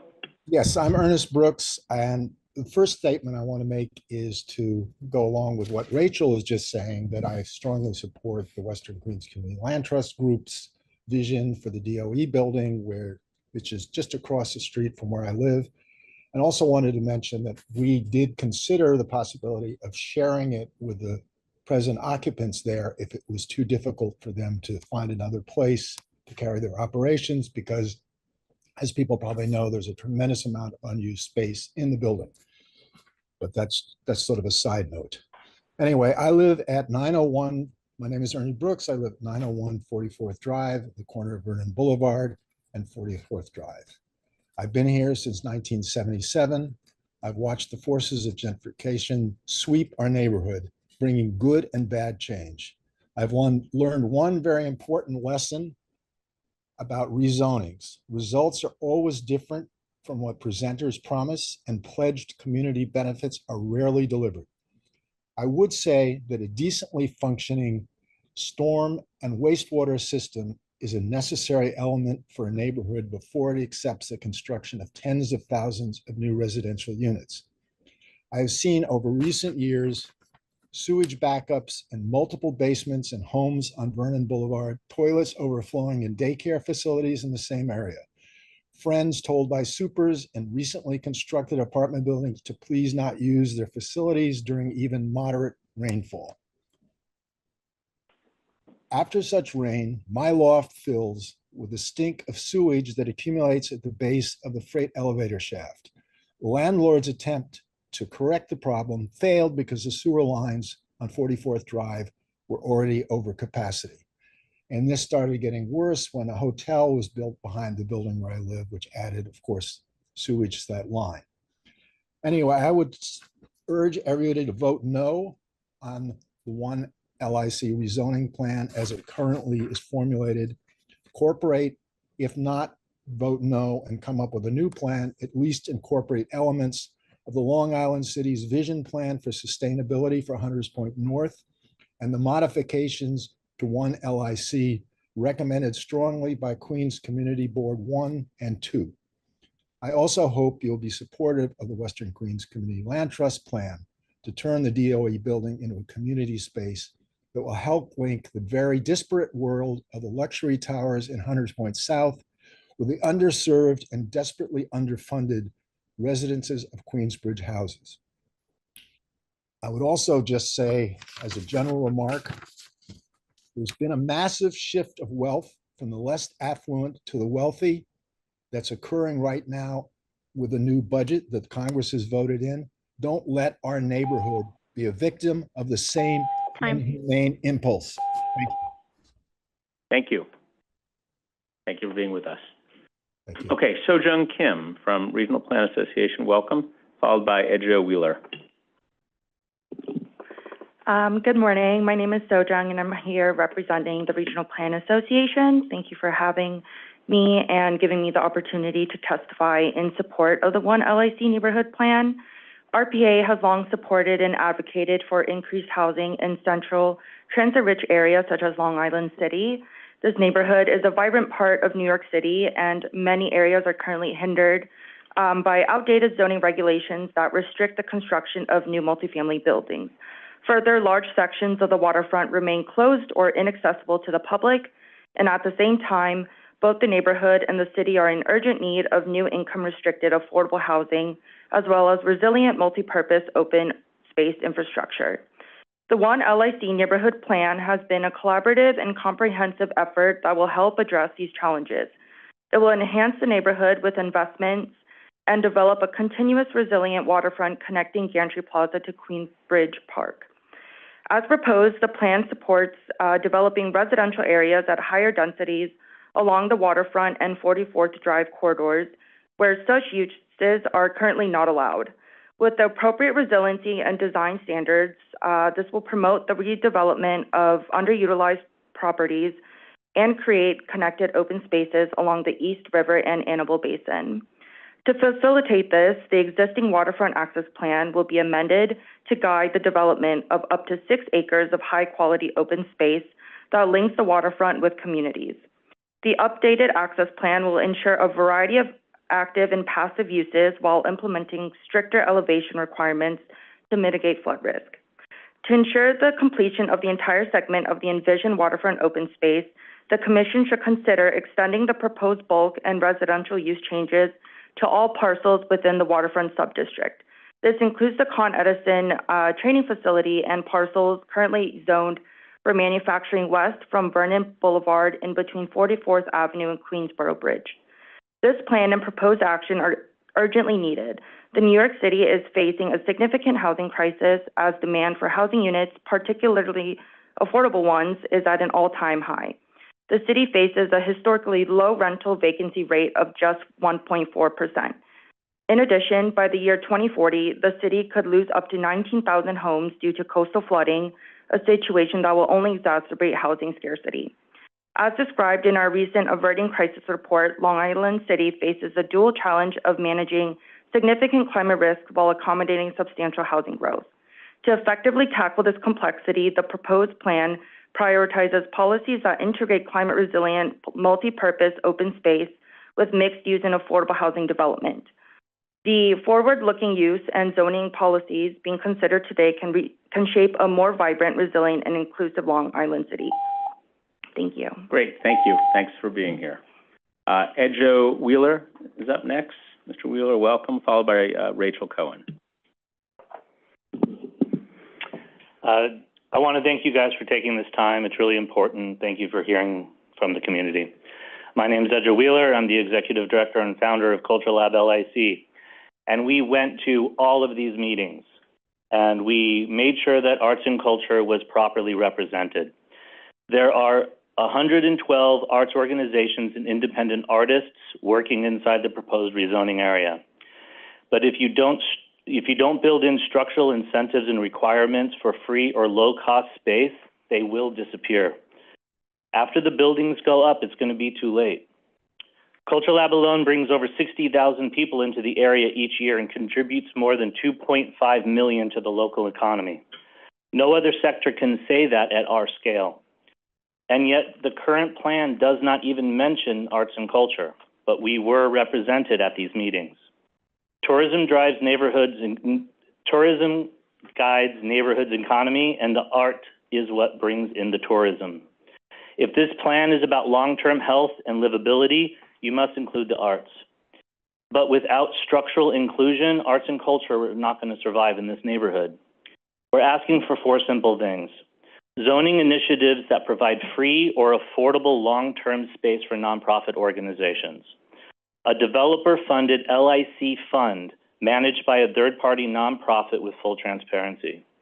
Investment in cultural infrastructure like permanent amphitheaters and local artist-led installations. And partnerships with schools and city agencies to embed the arts into LIC's long-term plans. If developers are going to fundamentally change the fabric of this neighborhood, they should be giving something back. Plaxall, one of the key property owners in the rezoning area, has already shown what is possible. By donating space to Culture Lab, they've helped create a thriving arts hub that draws tens of thousands of people to the area and delivers real economic and cultural value to the neighborhood. This is the model. Proof that when developers support arts, the community benefits. You have a chance. We can make LIC a destination for tourism, for development, and we can build this city from the ground up. But without the arts, you're not going to have a neighborhood. None of you want to live in a neighborhood that doesn't include arts and culture. We don't want people to come to this brand new neighborhood and have to go someplace else to get their arts and culture. Bake this into the plan. It was represented in all these meetings. We want to see it incorporated again, and we really look forward to being a part of this conversation. Thank you for your time. Great, thank you. Rachel Cohen, followed by Carlo Casa. Good morning, everyone. Thank you for having me. Good morning. My name is Rachel Cohen, and I'm here today in support of the One LIC Neighborhood Plan. The energy and participation throughout this process, from community workshops to the various public hearings and beyond, reflect just how much we all care about the future of Long Island City. This plan presents a long overdue opportunity to invest in the basics that every neighborhood needs to thrive: schools, sewers, streets, and open space. Too many areas of LIC remain disconnected, defined by aging infrastructure, underutilized spaces that don't serve the people who live and work here.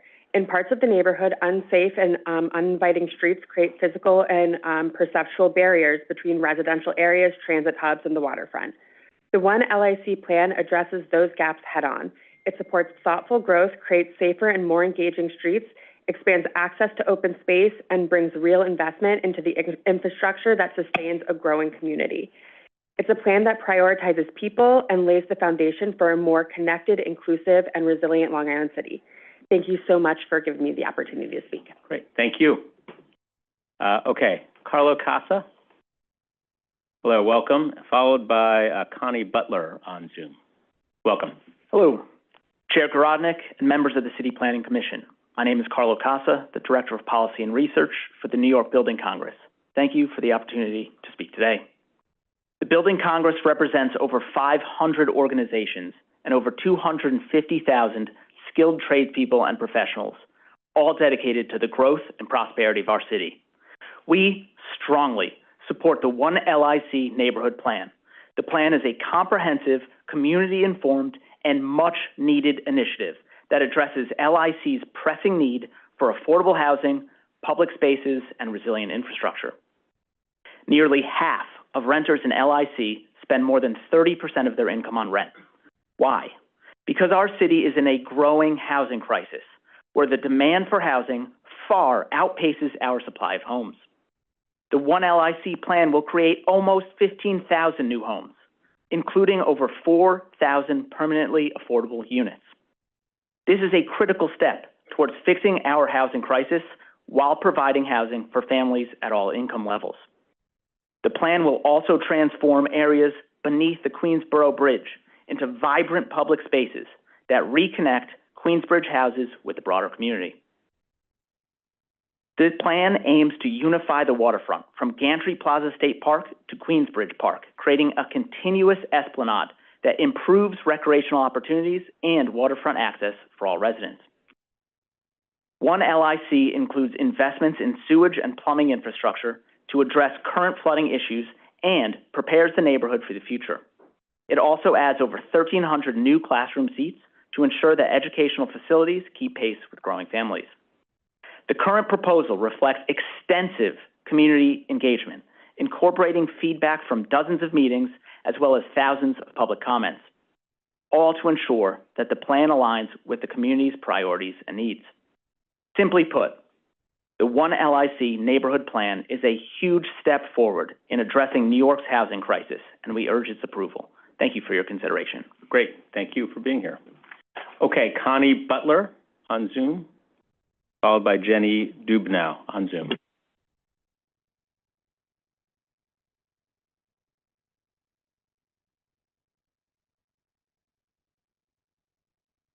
Hi, can you hear me? We can. Excellent. Thank you, Chair Garodnick and members of the City Planning Commission. My name is Connie Butler, and I'm the director of MoMA PS1. For nearly 50 years, MoMA PS1 has been proud to serve Long Island City through our art exhibitions, community partnerships, and free public programs. We welcome over 150,000 visitors annually and contribute millions to Long Island City. The One LIC rezoning presents a rare opportunity for our community to receive much needed investment in several areas, including public space and arts and culture. We believe that MoMA PS1 can serve as a cultural anchor within the rezoning for city investment. As Long Island City grows, MoMA PS1 wants to meet the moment and provide opportunities for new and existing residents to learn and grow together. We're proud to provide free admission to all New York City and New York State residents, host art-making workshops for families, amplify and celebrate Queens-based artists and organizations through our homeroom program, and host community programs in our courtyard. We also manage the 46th Avenue Public Plaza, scheduled for a major renovation through the DOT by 2028. This rezoning has inspired us to be more ambitious and consider new ways to provide more open, clean, accessible, and safe public space within Long Island City. Our vision includes opening up the Jackson Avenue Wall, renovating our courtyard and making it ADA accessible green space, and revamping our first floor to create a dedicated space for learning and creative exploration for children and families. With city investment, we can not only expand our physical space, but also our arts education and community engagement programming. We're so grateful that the Queensborough president included our capital project in his recommendations for community programmatic needs of the rezoning. We look forward to continuing to engage with the community and request that the City Planning Commission consider supporting city investments in cultural and public space projects such as ours as part of the One LIC rezoning.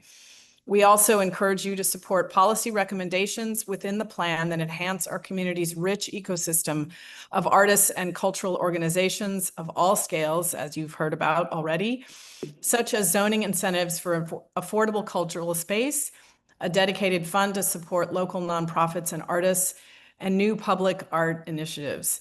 Thank you very much for your time and consideration. Thank you. Okay, Jenny Dubnow, followed by Pam Herrera.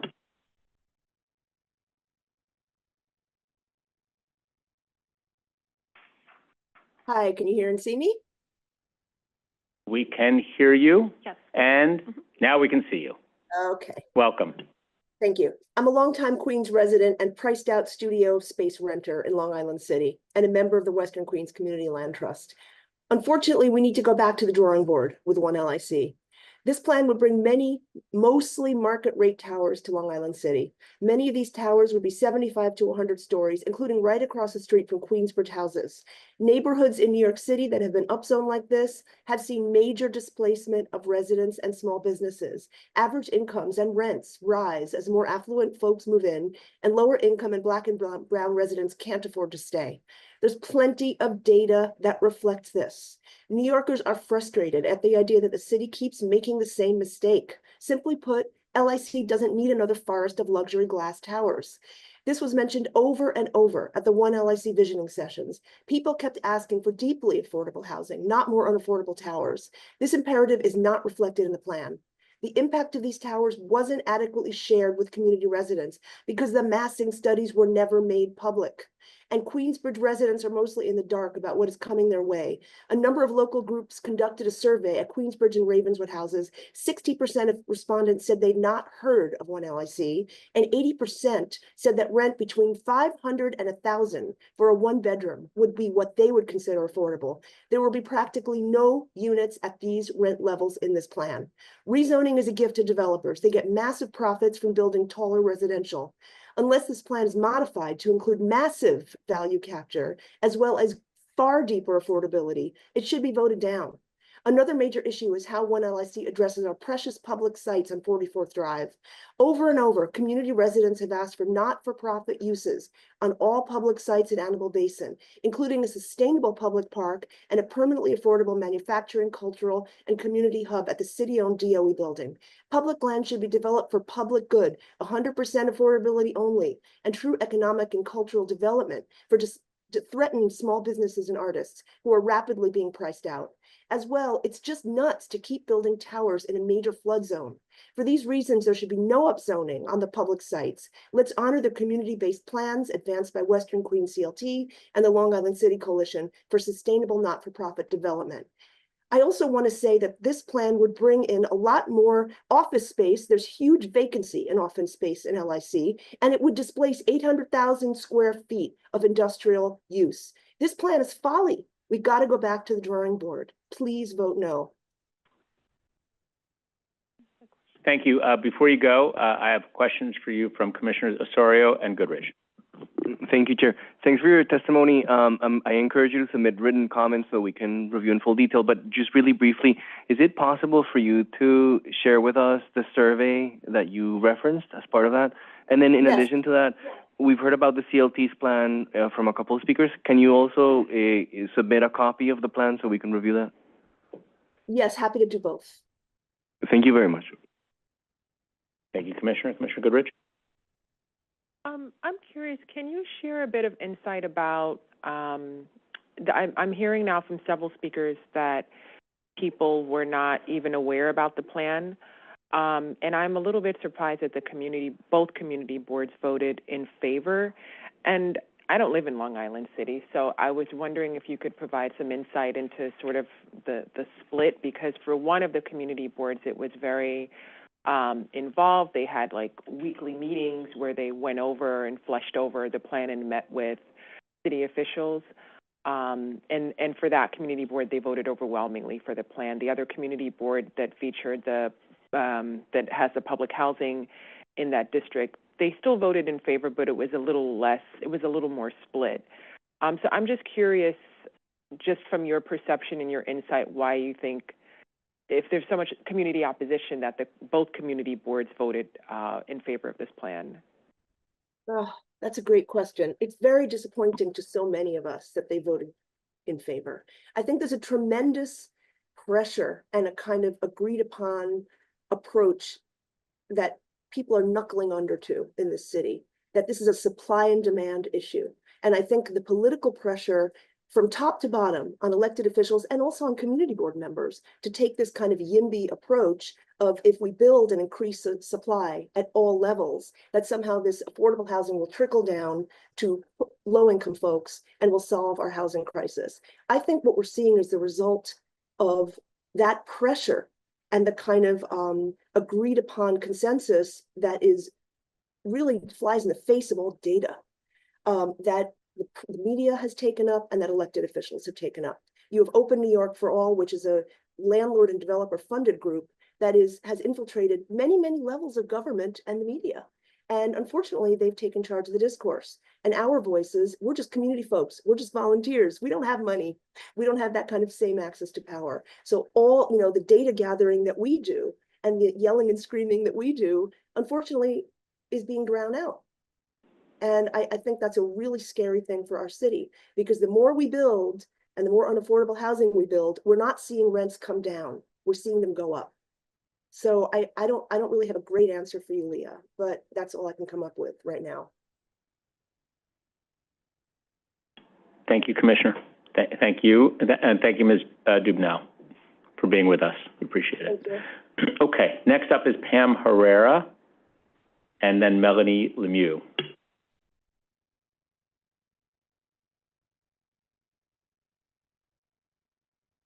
Hello.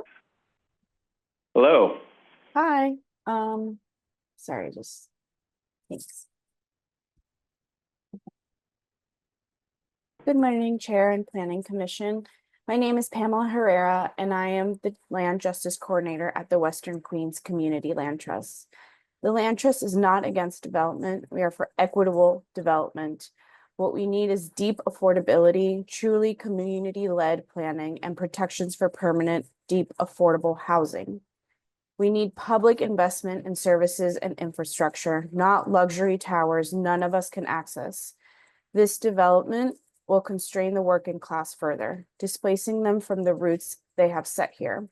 As a community organization, we are here to support the marginalized communities the city continues to neglect.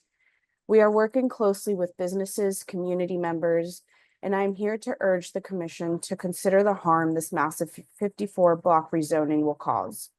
Vote no on the rezoning unless there is a prioritization of long-standing community-led plans for the public sites and a commitment to keeping all public sites out of private hands. A legally binding mechanism that funds deeply affordable housing far beyond the minimum required by law. A resilient waterfront public park connecting Queensbridge houses with Animal Basin. Specific funding for upgrading current infrastructure in schools, sewage lines, and transportation proportional to the anticipated increase in population. Concrete financial investment in nearby NYCHA housing. The removal of unlimited height zonings, especially across the street from Queensbridge houses. Stricter regulations on mixed-use zoning to prevent displacement of manufacturing spaces and jobs. And I just want to say that 320 income restricted units is not enough. If the city is going beyond MIH, then they need to consider increasing these numbers. We have over 100,000 homeless individuals in shelters, and this includes children. Thank you for listening and for your continued service to our community.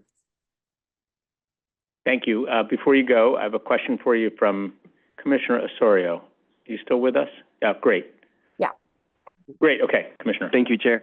Thanks so much for your testimony. I don't know if you heard my question to the previous speaker, but I would appreciate if you can submit your comments in writing, but also specifically like a copy of any materials that you have about the plan from the CLT. Yes. Just really briefly, I wanted to ask, what's been the extent of your engagement, on the CLT's engagement in the process? I mean, have you had an opportunity to present the plan to the Department of City Planning? What's been the response? To what extent do you think that, or help us understand, what's been the extent of your engagement in the planning process? We did meet with the city planning, DCP, and overall they were also very excited about our plan. And I guess that right now the community, what we're really envisioning is that this project gets considered. We are applying for the RFI. We're doing everything that needs to be done in order to be considered for this project. But we are not, and we haven't had like a presentation available for the community at these workshops. But we do meet with community organizations, community members, businesses, anyone who's interested in the CLT plan. And then our outreach overall, we've done our own independent sort of survey with with a collaboration with other organizations, and we've gathered feedback from Queensbridge residents as well. And I can give you more information as well about the materials. Thank you for that. Yes, I would appreciate to see the status of your work today on that. Thanks very much. Thanks very much. Thank you, Commissioner. Thank you, Ms. Herrera. Next up is Melanie Lemieux on Zoom, followed by Senjen Shah here in the room. Sorry if I did harm to your name, but you'll correct me when you come up. Thank you. Okay.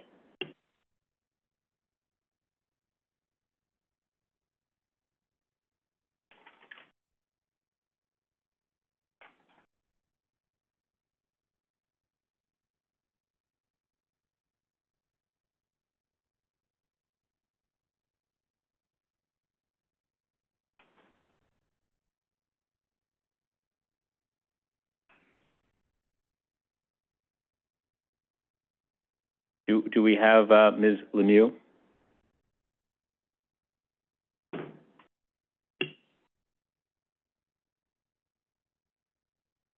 I do not see that name in the Zoom. Okay, so let's move on to Senjen Shah, and we'll see if she pops back up. Welcome. How are you? Thank you. Greetings, everyone. My name is Senjen, and I help my family manage several lots in the IBZ North designated area of Dutch Kills in Long Island City. I have lived in Sunnyside and LIC for 40 plus years and have worked from the street level here for 30.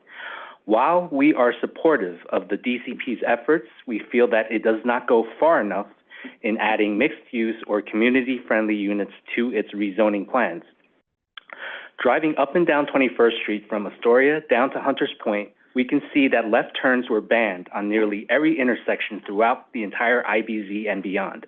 The 21st Street roadway was officially designated as a Vision Zero corridor and has been completely redesigned to emphasize pedestrian safety and bus reliability. These changes to how traffic is diverted along 21st Street no longer make the lots in the IBZ North feasible for significant manufacturing or industrial transport. This discourages any manufacturing or wholesale company from outside of the city who might have been interested in a move to the area. Neither does it work as a support district for the neighboring business community. Secondly, substantive areas immediately north and south of LIC North are already zoned for mixed use.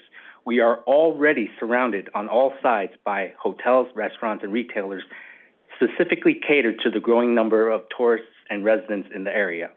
As such, by design, this area has already lost key elements of its manufacturing character decades ago.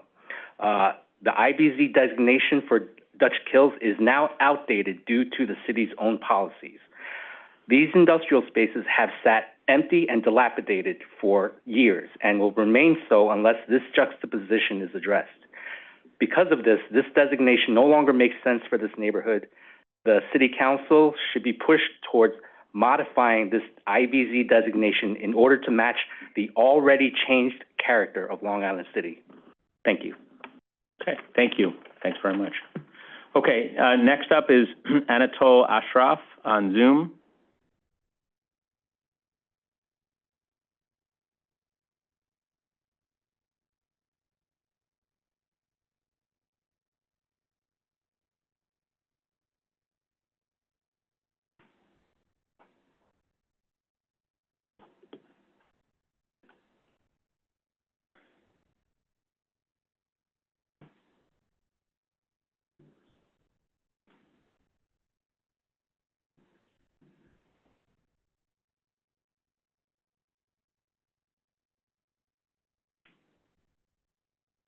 Anatol, you should be able to unmute in Zoom. Great. Great. Thank you so much. Really appreciate it. Yeah, hi, everyone. I am the chair of Queens Community Board 2 and Commissioner Goodrich. Happy to answer questions. CB2, thank you for everyone for having me. Thank you, Chair Garodnick. CB2 represents most of the proposed rezoning area. I've lived in this district since I was a teenager. I'm 40 now. I've seen LIC change and grow into a dense, vibrant neighborhoods with families, more artists, tech and finance professionals, and small businesses. We can't turn back the clock. The community is altered now, but we can shape the future. This plan matters, especially for my generation. As a millennial New Yorker and a working parent, I know how hard it's become to stay in this city and lose housing to pro-landlord movements. Millennials and Gen Z are diverse and educated, but we're locked out of both home ownership and stable rentals. I'm gonna rent till I die, but I wanna die in this district. I used to be homeless from 1999 to 2001. I co-founded an anti-Amazon HQ2 organization with many of Western Queens CLT members back in the day, and I support this plan. So one LIC helps address a lot of concerns, especially with the MIH options that 1, 2, 3 that CB2 asked for, which means for incomes around $60,000 to $90,000 a year, which is 40 to 60% AMI. Rents could range from $1,548 to $2,300 a month. These are homes for working New Yorkers, educators, care workers, seniors, Black and Brown, and Bangladeshi New Yorkers like me, and yes, millennial families trying to stay here. Some of the tools in this plan have never been used in LIC, and that's okay. We got to try something. Doing nothing is not an option, but there must be safeguards. That's why CB2 voted yes with conditions, 37-7 in favor after more than 50 hours of deliberation and, of course, the 2 years of engagement. Our conditions include infrastructure tied to housing, school seats, climate resiliency, and open space, real affordability, but not token units, and accountability, including some hardball. And many developers are ready for MOUs and CBAs now. This is some of the most desirable real estate in NYC and thus the world. So HPD, let's play some hardball. And everyone, please keep Blissville and all the other context areas in the context, right? The community also weighed in the 400 email testimonies submitted before the CB2 vote, which included a broader range of community stakeholders than those who testified at the hearings. About 75% were supportive, 15% were mixed or conditioned supportive, and only 10% were outright opposed, which included the same people over and over. This only works if developers and agencies are held to their word. And finally, we need all agencies to remain a partner through implementation, tracking commitments, listening to the community, and advocating. So please support this plan as a step toward a more livable, affordable LIC and a stronger city for generations to come. CB2 is ready to help you do the work. So thank you so much for having me. Great, thank you. Thanks for being here. Thank you very much. Next up is Christine Hunter. And thank you for your service.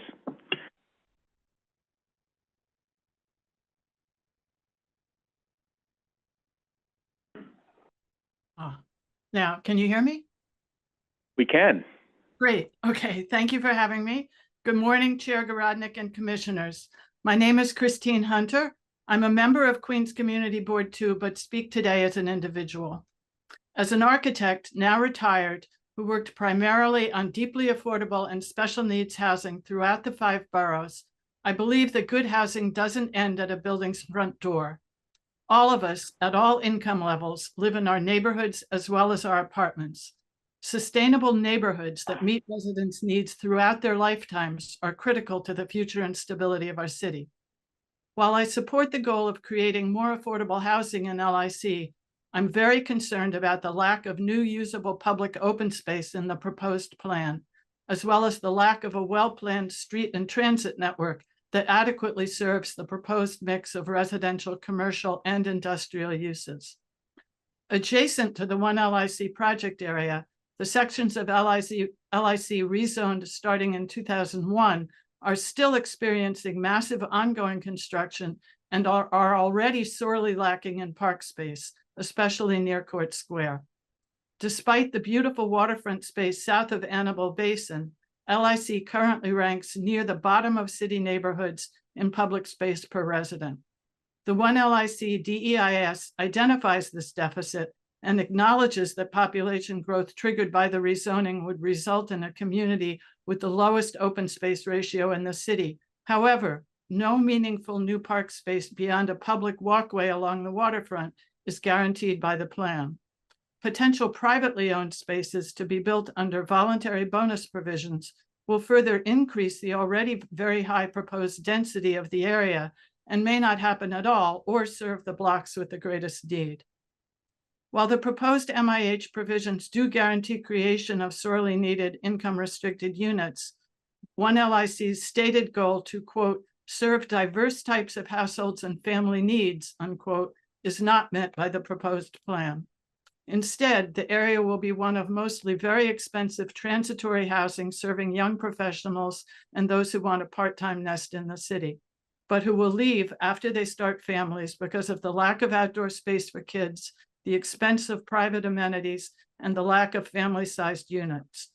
For adults, and especially for seniors, there will be little opportunity for active and passive recreation close by, or the public spaces that promote neighborhood interaction and community.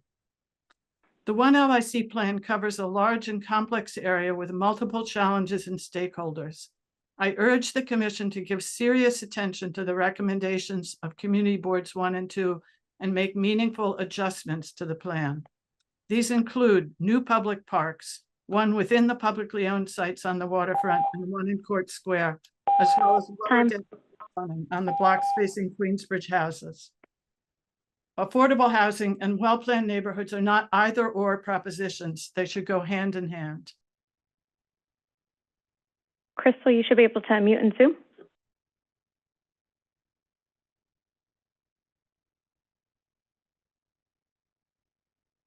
Hello, can you hear me? We can hear you. Awesome, cool. Welcome. Thank you. Hi, everyone. I'm Crystal Sue. I've been living in Court Square for almost 5 years now, and my husband and I are actually expecting our first child in less than 2 months.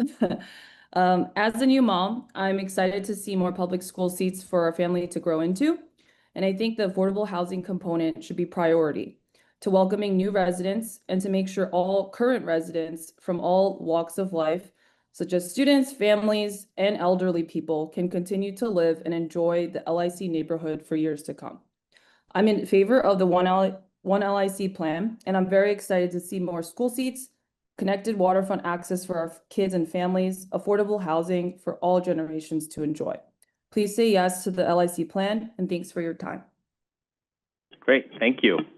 Thank you. Thank you for being here. Okay, Salvatore Francino.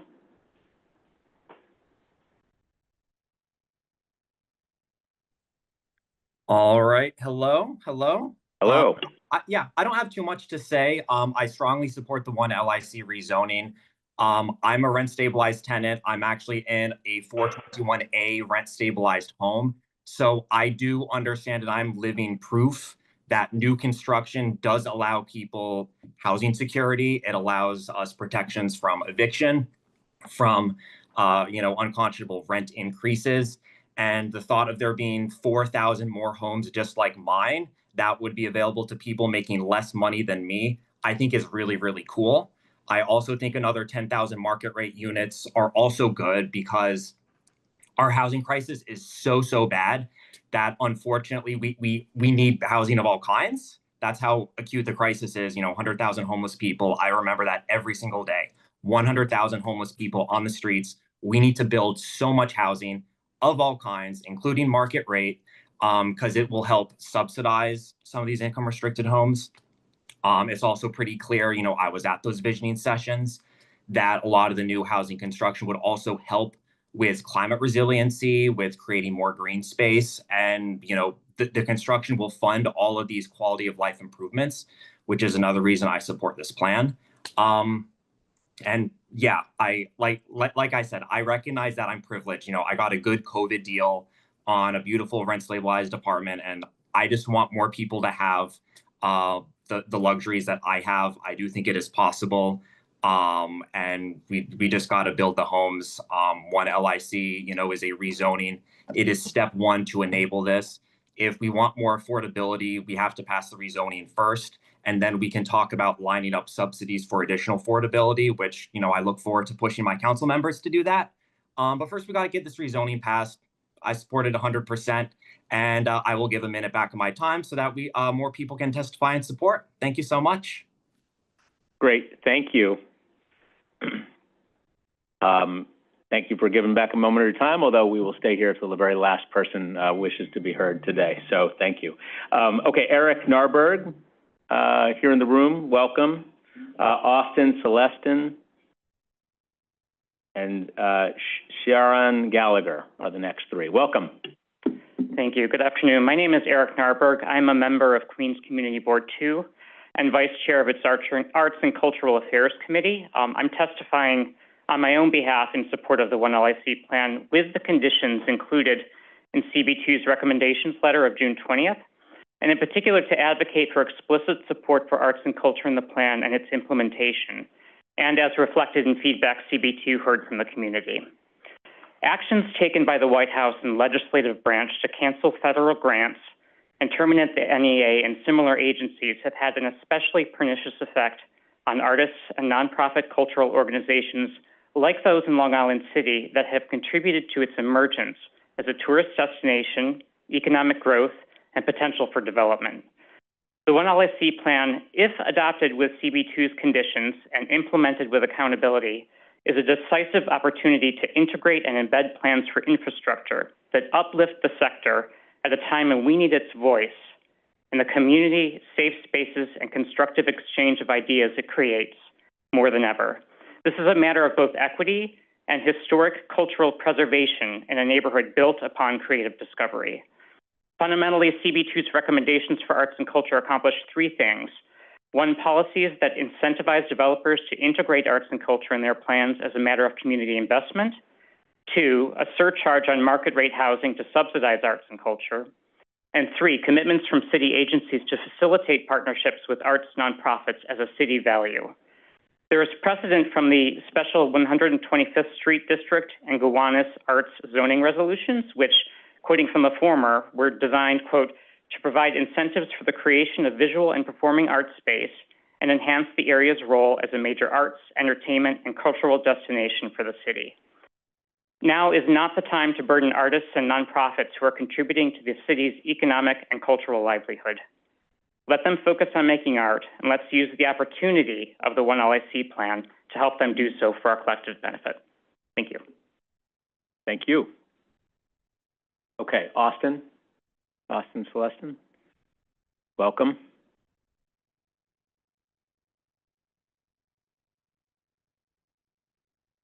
Hi, good afternoon. Thank you for giving me the opportunity and taking the time to listen to my testimony. My name is Austin Celestin. I'm a lifelong New Yorker. I'm an urban planning master's graduate.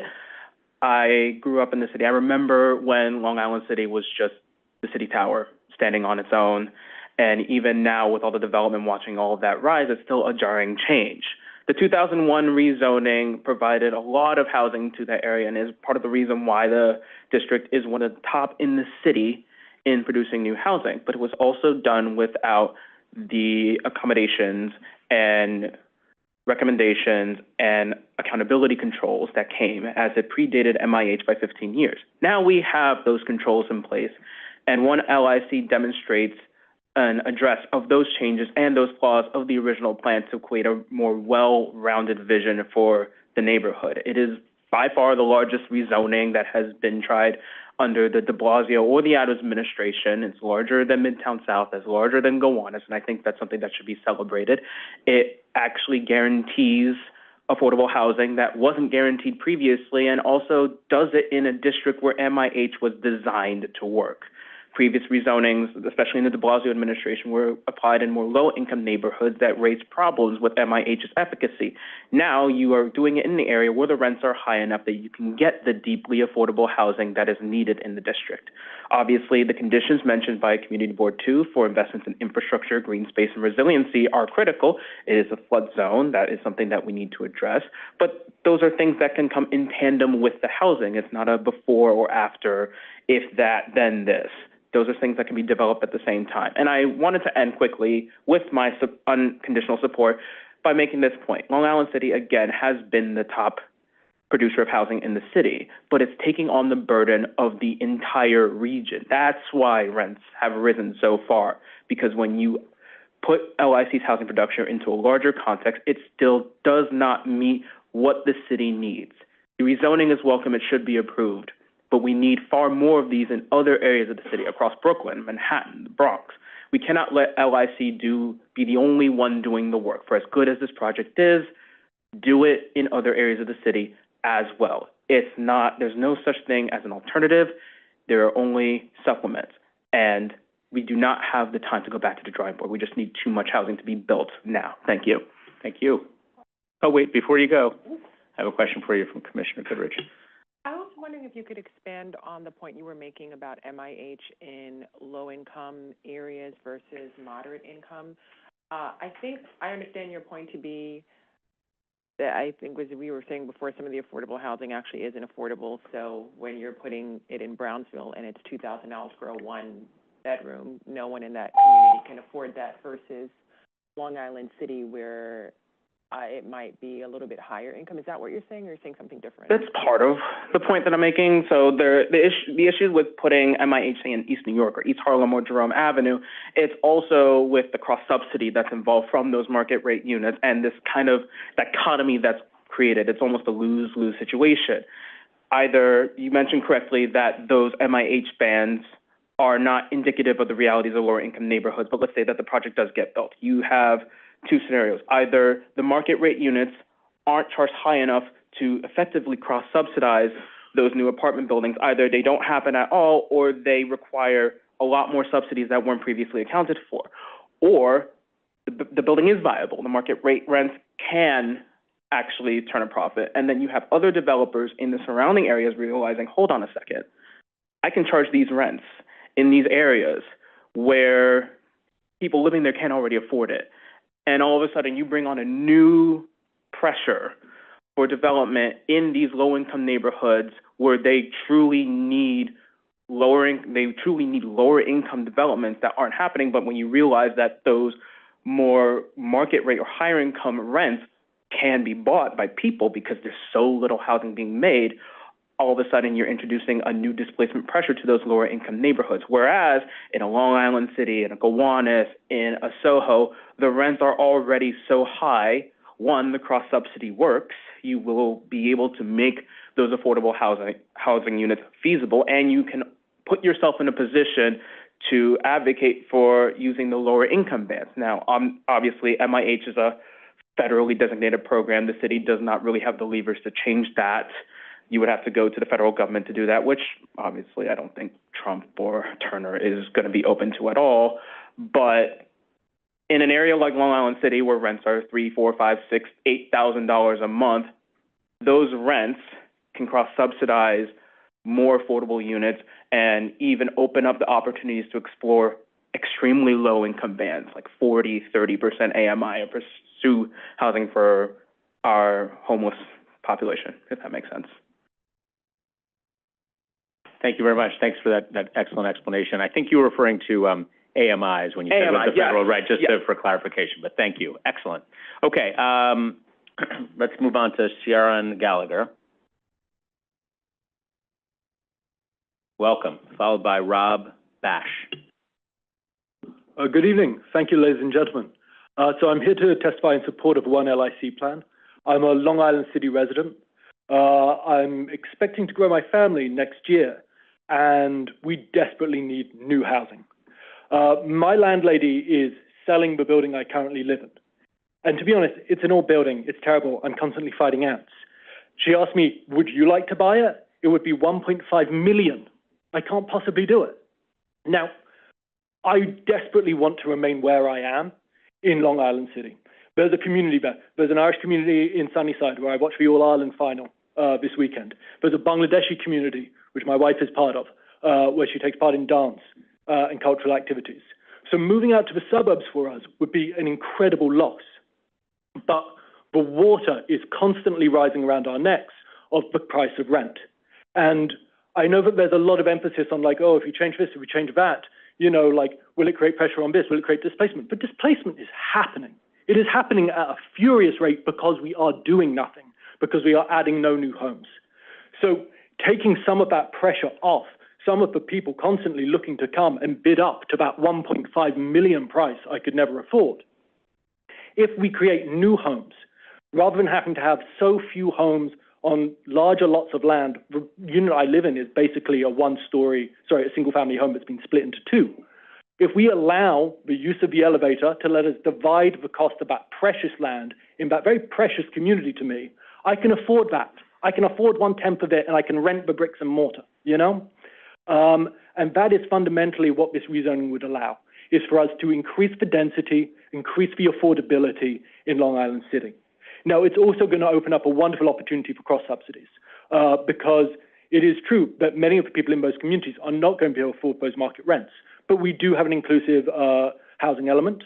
And it seems to me that it's so strange to ask, is this building on public land going to be 100% affordable? The answer is it going to add or reduce affordable housing? That seems to me a very simple yes or no on whether it's a positive or a negative. So if we are adding more affordable housing, that is a huge win. Even adding market rate housing starts taking some of the pressure off. Like I said, I'm currently in market rate housing, but it's being bidded up and bidded up. Introducing some competition into that would be a wonderful advantage for us. So it strikes me that we are left with a choice. We can keep the buildings or we can keep the people. And I think that the One LIC plan is a vote to, yes, change some buildings, but keep the people, keep the community, and keep affordability in our neighborhood. Thank you very much. Thank you. Okay, Rob Bash is next, followed by Kevin D'Antonio. Welcome. Welcome, and thank you for this opportunity. So I'm a resident of Long Island City since 2009. I'm also president of the Hunters Point Parks Conservancy, which works hard to keep our waterfront parks clean, safe, and welcoming for all. So probably for the last 10 years, I've been going to different meetings, different plans, whether it was Amazon, your LIC, various other things, and nothing ever gets done. This is the opportunity to finally get something done, and I'm approving of it. So since 2009, I've walked up and down Vernon Boulevard. I've seen the boarded up areas that are just full of weeds, rats, Canada geese. Nothing gets done, and we need to get something done. Yes, the plan isn't perfect. That's why CB1, CB2, the Borough Commissioner's Office, they all supported the plan with conditions. I would like to see a lot more green space. As people have mentioned previously, we are 57th out of 59th in our district in terms of green space and parkland per capita. Not good. And in this plan, yes, it may even make that worse, but we need to develop some of this green space. We need the area underneath the 59th Street Bridge, which currently is a parking lot for DOT, to be turned into an active green space area. I trust our councilwoman. I trust our other representatives that we're going to work on this and get something done, because we can say no. No means nothing. We're not going to have another magical plan in 6 months that's going to meet everyone's criteria and make everyone happy. That's not going to happen. So people are probably happy with saying no at some point, which means we'll look up boarded areas, no development, no 14,000 apartments, no more schools. But I don't think that's acceptable. And for a longtime resident of Long Island City, I'm ready to get something done. And I support this plan, and I support all our officials who are working hard to get it done. Thank you. Thank you. Okay, Kevin D'Antonio, welcome, followed by Vishnu Reddy on Zoom.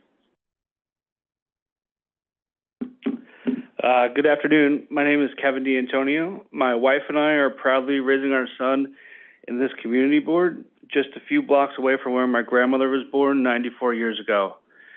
I also work right here in the neighborhood, so I see the community's growth and challenges every single day. Now, as a new dad, I'm thinking even more about the future, particularly quality schools, green spaces, infrastructure improvements, and a strong local economy. The One LIC project brings all of that closer to reality. It's not just about buildings, it's about jobs, housing, and smart development that keeps families like mine in the neighborhood. I want my child to grow up in a place that's vibrant, inclusive, and built to last. That's why I fully support One LIC. Thank you. Thank you. Next up is Vishnu Reddy on Zoom, followed by Leo Gutman on Zoom.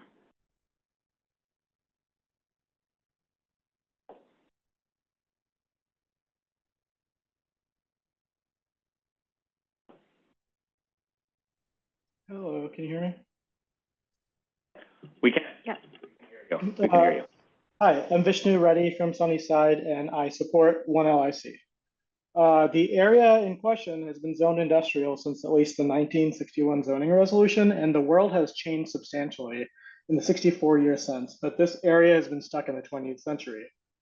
In a historic housing shortage, it's unacceptable that one of the most transit-rich and high-opportunity parts of the country is warehouses and car repair shops, and it's unacceptable that there's a huge vacant lot next to the Queensboro Plaza subway stop, and it's unacceptable to deny New Yorkers homes. Over the past few years, I've seen some amazing changes happen in Long Island City. This neighborhood is a lot more diverse. There are some amazing public spaces, cultural amenities, restaurants, and services that have all opened over the past few years. Several subway stations are getting much needed accessibility improvements. This was all possible because we decided to turn underutilized land into a mixed-use neighborhood. However, when I walk just a few blocks west from Court Square, I noticed the area quickly becomes a lot less inviting and dynamic. It feels like there's a lot of missing potential there. I'm excited for One LIC to change that so we can have more of what makes Long Island City great. And I'm especially excited to have more neighbors of all income levels, since this plan has a lot more subsidized affordable housing than we've ever seen in LIC before. I also want to specifically call out that I want to see the public sites maximize the number of affordable homes, and especially deeply affordable homes. That means piecing together as many sources of funding as possible to get them built. If cross-subsidizing affordable homes with some market rate housing allows us to get more affordability, I would strongly encourage that to be explored. We all know we need lots of really affordable housing in the city, and so getting more affordable homes built is crucial if we want to seize this opportunity to get the most public benefit out of public land. I hear a lot of folks worried about percentages of affordable homes here, but I want to remind folks that people don't live in percentages. They live in actual homes. Please pick proposals from firms with the capacity and track record for delivering projects, and please use all available sources of funding for affordable housing, because we need as much of it as we can get. There are real humans who are struggling to afford a home and are waiting in the lottery pool for affordable housing. If we can get more folks out of that pool and into homes they can afford, that would be an amazing outcome. One LIC gives us the opportunity to help thousands of New Yorkers by providing them with affordable, rent-stabilized homes, and I think we need to maximize this opportunity.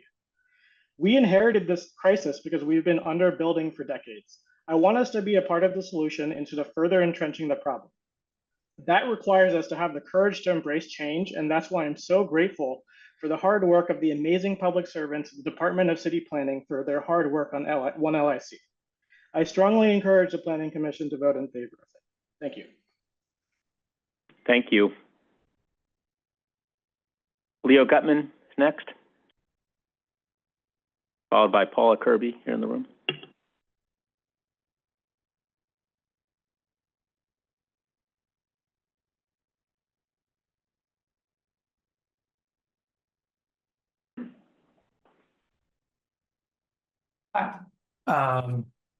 This is a better spot. Hello, I am Leo Gutman. I'm a resident of Court Square, and I'm speaking in favor of the one LIC plan. I'll first say about my own background. I am very happy with the neighborhood as I live in it, and like the change that happened in my lifetime. I think the housing that's there right now, that's a result of a previous planning effort, has given me and a lot of other people a chance to live in a vibrant, diverse neighborhood. And that's also true where I live, and it's also true along the waterfront. But then there's that missing piece between the two that this plan covers really well. I think it will contribute to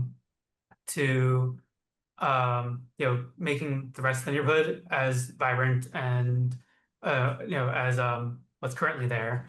We're in the midst of a severe housing crisis at all affordability levels, and adding 14,000 total new homes along with 4,000 affordable ones is crucial to fixing any effort to fix this at a regional level. Along with that, as others have said, having a connected waterfront that's also resilient to changes we know are coming because of climate change, that is also key to making the neighborhood as good as it can be. And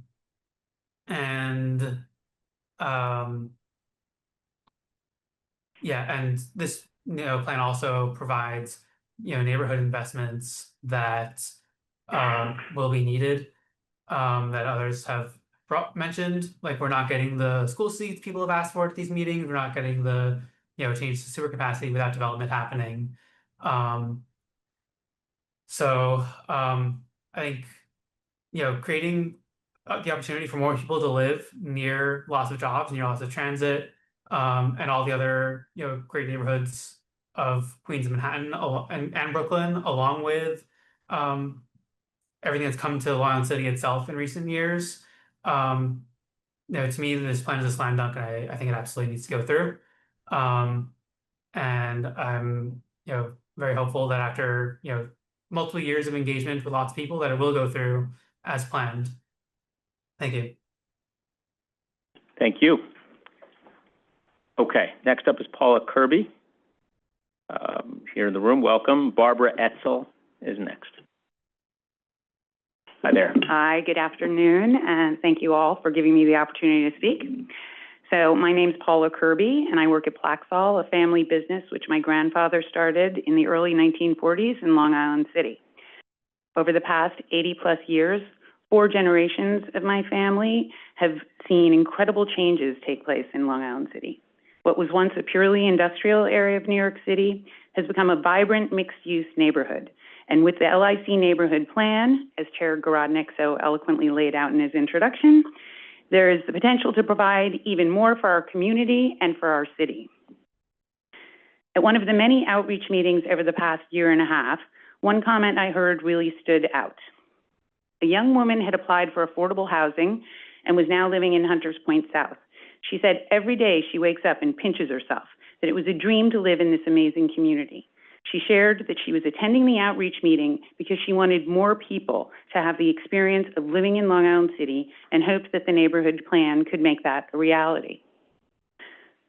One LIC provides a real opportunity to positively shape the future of our neighborhood. I'm so pleased that CB1 and CB2 recommended with conditions in favor of the LIC neighborhood plan, as has Borough President Donovan Richards. Much thought and hard work has gone into the development of this plan, and I would like to thank the members of the community boards, City Hall, Department of City Planning, members of this commission, and our tireless council member, Julie Wan, and her staff for all of your collaborative efforts. Thoughtful change can provide opportunity for so many, the New Yorkers of today and those of the future, and I believe that is what this rezoning will achieve. Thank you. Thank you. Okay, Barbara Etzel, followed by David Chung on Zoom. Welcome. Thank you. I'm going to keep my comments brief because it's been a long meeting, but I want to speak in favor of the One LIC plan. I also appreciate all the conditions and the additions that Julie Wan, as well as the community boards and Donovan Richards put on the plan. Let me say, I have lived in the Long Island City area along the waterfront for the last 16 years. I've seen an incredible amount of changes. During that time, there have been numerous high rises that have risen up on the waterfront, bringing a lot more people and a lot more dynamic activities to the area. And I think the waterfront and Long Island City as a whole is better for this addition. I welcome the fact that this plan is going to bring 14,000 more housing units with a percentage of them being affordable. I recognize other speakers' concerns about affordability and hope you also take that into consideration, including maybe perhaps adding more units that are more deeply affordable. I also want to recommend that the protections for the green space be strengthened, and I particularly welcome continuing the green space along the Queens waterfront from Queensbridge houses down to Gantry Plaza State Park to create one new unified green area. For the last 2 years, this plan has been discussed. Councilwoman Julie Wan has done an incredible effort to do outreach, holding meetings, sending out surveys, soliciting people's input. I've probably gone to 6 or 8 of these meetings over the last 2 years, including those at Jacob Reese houses in Queensbridge Park, as well as in public spaces such as the PS 78 school in Long Island City. This plan is not perfect, but if we don't do something now, nothing's going to get done, and that would be a tragedy, and we can't afford to wait to build 14,000 more affordable housing units. I would also like to say that I appreciate Edja Wheeler's comments from Culture Lab about we must mandatorily include arts and cultural space in this plan. Otherwise, we are at risk of those organizations and artists getting priced out of the neighborhood. Thank you. Thank you. Okay, David Chung on Zoom, followed by Jordan Hare here in the room.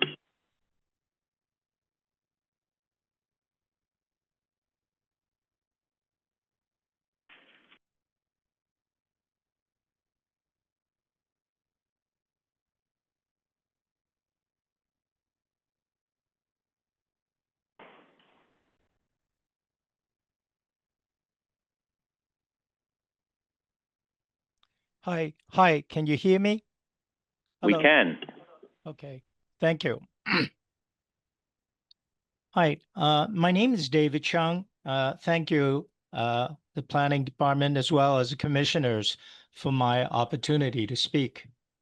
As a 40-year resident of Queens and Long Island City, I'm very delighted by the thoughtfulness and the professionalism that went into the master plan, and eager to see its implementation after an approval. In today's environment of extremely high interest rate and global uncertainty, a master plan like this with beauty and real benefit for all classes of the society would bring tremendously to Long Island City.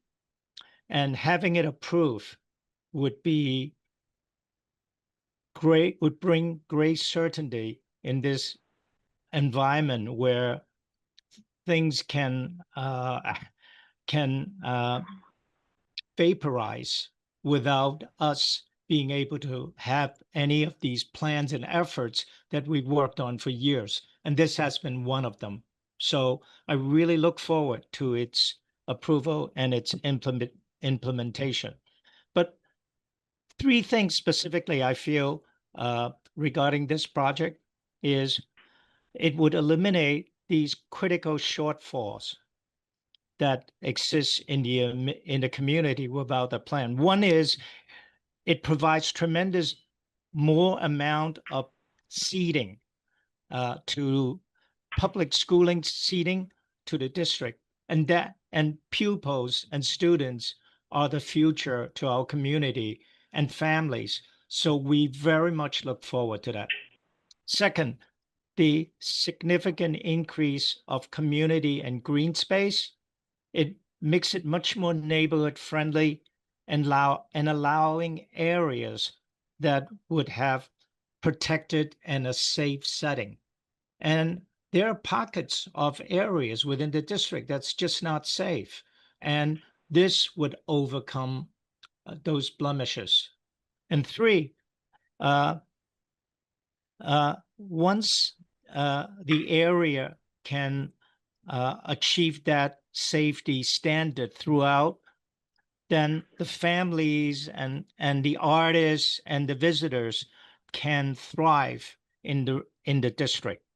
So that would mean very much, not only to me, but my children and my grandchildren, because we love the neighborhood. Thank you very much for your professionalism and dedication and allowing me to speak. Thank you. Okay, Jordan Hare, welcome, followed by Pauling Shah. Hi there, my name is Jordan Hare. Thank you for the opportunity to testify. I work at Plaxall in Long Island City, and I'm raising 3 kids in Jackson Heights. I respectfully encourage the City Planning Commission to vote in favor of the LIC Neighborhood Plan, which can do so much good for both Long Island City and the many other neighborhoods of Western Queens. I know a lot of people who used to live in Long Island City, but moved to places like Jackson Heights and Astoria when they have kids. Why? Not enough family-friendly apartments. This plan will make it possible for more people to raise families in Long Island City. The 4,300 units of affordable housing in this plan is nearly 45% larger than the 3,000 units of affordable housing that will be in Hunters Point South at full build. Please vote for this plan to support Queens families. Today, many LIC parents express concerns that there won't be enough space in the local schools for their kids as they grow. The LIC plan is expected to add new school seats, which will give confidence to parents that they can raise their families in the neighborhood. The LIC neighborhood plan will deliver vital flood protection measures at Annabelle Basin and Points North through a combination of raised shorelines as well as the elevation of new and existing streets. Taken together, these measures will deliver significant new protections for both the waterfront and inland areas from the threat of sea level rise. Please vote for this plan to protect LIC from the threat of climate change. And lastly, this plan is a big opportunity for the city to invest in LIC's artists who add so much to the neighborhood. Please consider this in your deliberations and vote yes to sustain and grow the arts in Queens. Thank you again for the opportunity to speak. Great, thank you. Howling Shah, welcome, followed by Peter Papamichael on Zoom. Hi, good day. Thank you for the opportunity. We'd like to thank Council Member Julie Wang and City Planning to initiate this plan. We support it 100%. My name is Pauline Shah, a certified MWBE and city vendor, live and work in Long Island City for half century. I represent a few small business and property owners along 21st Street between 39th and 40th Avenue, north end of this plan. Our block 392 is now proposed to be M1-5A. We appeal to modify it to mixed use, allowing housing for the following reasons and realities. Block 392 faces Queensbridge housing to the front, and our back is connected to Dutch Kill. We are surrounded by both mixed use with housing. 21st Street serves as a critical north-south collector between Queensboro Bridge and Triborough Bridge. Its proximity to as many as 7 subway stops at Queens Plaza, plus 4 bus stops right in front of our block. How do you operate a 45-foot container and industry vehicle trying to maneuver with bus-only lane, bike lane, and the pedestrian passage in the middle of the street with kids running across? It is totally not practical nor safe for industrial operation in a residential neighborhood such as this location. During the pandemic, our block was compromised by a blaze caused by homeless individuals and drug-affected persons who occupy our block, a tragic systemic gaps in between public housing and addiction services, not our fault. Our structure has since been sealed by FDNY and deemed unsafe for occupancy. Today, it is like a war zone with crime, drug, and garbage. We desperately need to rebuild ground up. However, the proposed M1-5A prevents us getting funding from lender due to financially unfeasible without residential component. By saying this, we are not against 20 years old IBZ policy. We appeal for your support. Figure out a way to modify Block 392 to mixed use, including houses.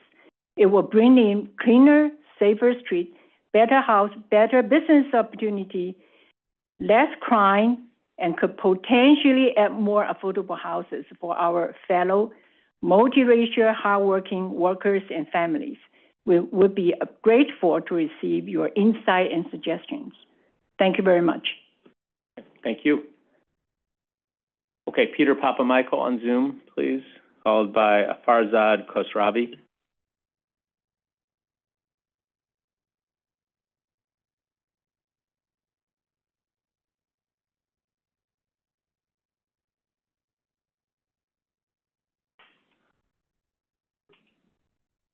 Peter, we see you, but you can go ahead and unmute.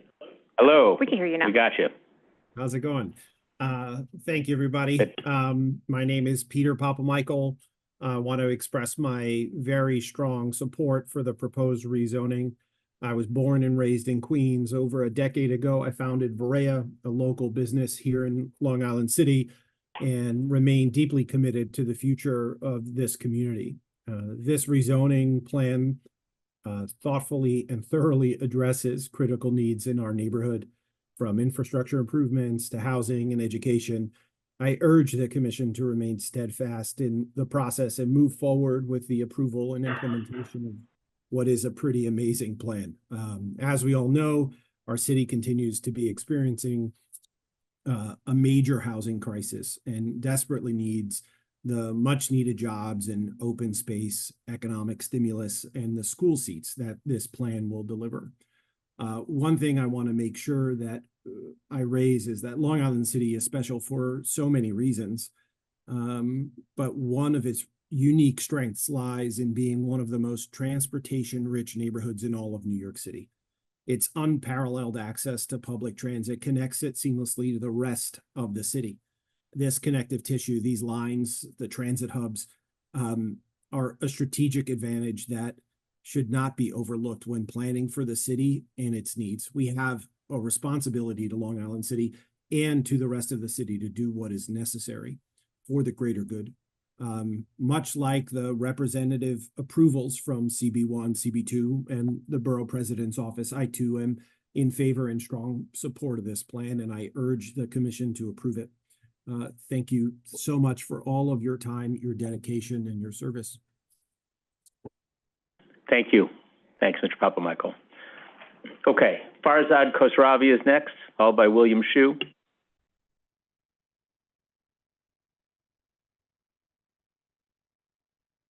All right. Hi, everyone. I think like everyone, I am so sick and tired of New York being held hostage by these very rich landowners and these people who hate progress, who hate people like me moving here, right? I'm an immigrant. You know, my family came here, and for decades, we've been wanting to live in New York. But time over time, new housing is blocked, land is hoarded, and it's making life miserable for all of us. I've had to spend the past 11 years paying off my college debt, getting nice jobs, saving a ton of money to finally have the hope of moving here and hopefully bringing my mom here and my brother here and my grandparents here. It's impossible, and I'm sick and tired of these people who are gatekeeping America and gatekeeping New York City, the greatest city in the world, from those of us who want to live here. It reminds me of times past where it was all based around race. Now it's not race, it's about us outsiders who aren't allowed to live here because we're poor and we can't afford it. They treat this great city like it's their own private club, and the rest of us are left out and we're not allowed to come in. Listen, I love New York City. I came here when I was 12. It was one of the first cities I came to when I was a kid, and I was just blown away. Yet 2 years ago, I go and visit Tokyo. I lived there for a month. It's twice as dense as New York, yet rent is 75% cheaper. Let me tell you, the incomes aren't 75% less, right? They're denser. They have streets that are cleaner. They have transit that runs better, and they have families living there. There's kids everywhere. Why is that not happening here? It's because these people who hate outsiders, who just want to hoard the land and become richer and richer, they cause families to leave. They prevent us from getting the tax dollars we need to build our subways, to enhance our infrastructure and sewers, to make sure that our schools fall apart. We lose billions of tax dollars every year to these wealthy landowners who hate growth, who hate letting outsiders like me in here. Listen, we've had 22% job growth in the past 13 years, but only 4% more housing. That is a silly city-killing math. And just yesterday, we had the outages in the NTA. Why do these things happen? Because we don't get enough tax dollars from these landowners who, again, hate letting people like me come and live here. So it's insiders protecting themselves, shutting the door on everyone else, and it's just like the past. And I'm sick and tired of it. It's time to choose abundance over fear. It's time to unlock the land, to build more housing, to have more tax dollars, to let families like mine live here without having to save for 11 years to be finally able to move to this city. Yes to growth, yes to progress, yes to a stronger New York. Thank you for having me. Thank you. William Shu on Zoom, followed by Ben Gutman.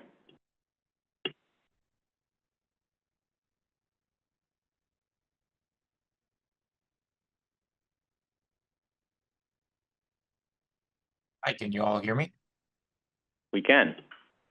Great. Good afternoon, commissioners of the City Planning Commission. My name is William Zhu. I'm currently a Long Island City resident and a lifelong Queens resident, and I'm here today to support the One LIC neighborhood plan, simply because our city needs more housing, and more importantly, the borough of Queens needs more housing.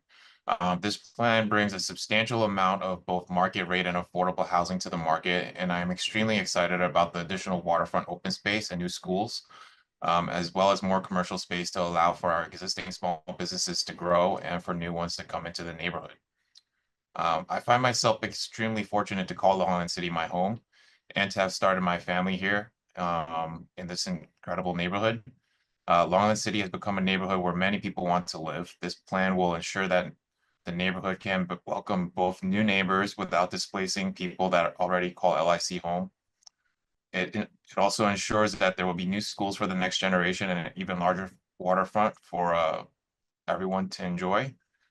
Building more housing, more schools, and more parks should not be controversial, and I urge everyone of you to support the One LIC neighborhood plan. Thank you.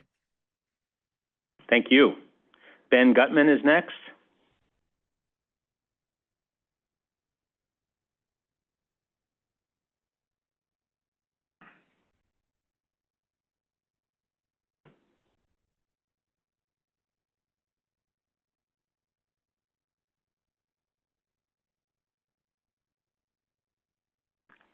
Ben, you should be able to unmute in Zoom.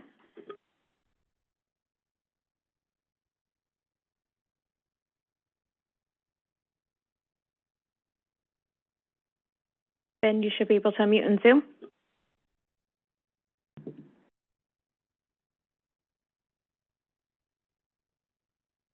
Ben, if you can hear us, you can unmute yourself in the Zoom.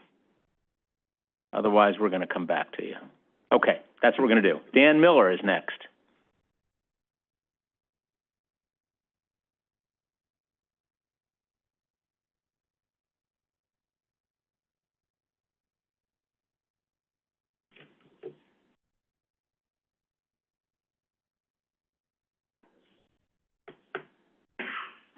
Hello, thank you for having me.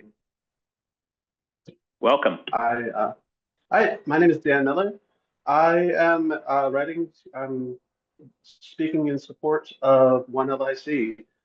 And I want to specifically talk about the market rate housing. I'm a market rate renter in CB1, and I think that we need more housing of all types, and especially the market rate housing is going to really help take the pressure off of my slightly cheaper unit. Like, if we don't build enough housing for everyone, then people who could otherwise live in these units will move further east into Astoria and compete against me for my unit. I don't want my landlord to raise the rent. I want landlords to compete for tenants. I don't want tenants to have to compete for landlords. And so I think that we need to build a lot more market rate housing specifically. The affordable housing is fantastic. Don't get me wrong. Like everyone else, I'm a strong supporter of that. And I just think that it's also important to emphasize the need for market rate. Everyone agrees that we need more affordable units. And the best way to get those affordable units is to build more market rate as well, to get more tax revenue, to get more cross subsidy.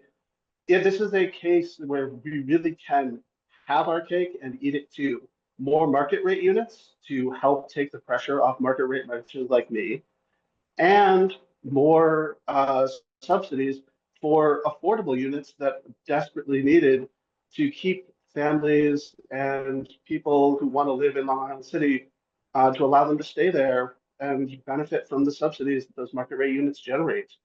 This is a win-win. We all win by building as much as possible. New York City has built so little in the past couple decades. We built less housing in the 2010s. We built half as much housing in the 2010s as we did in the 1960s, when our population was substantially lower. And we have utterly failed to meet the rising demand to live here. New York is this incredible city, and a ton of people want to live here. And you can tell that's why rents are so high. But we build housing at less than half the rate of San Francisco. This is absurd.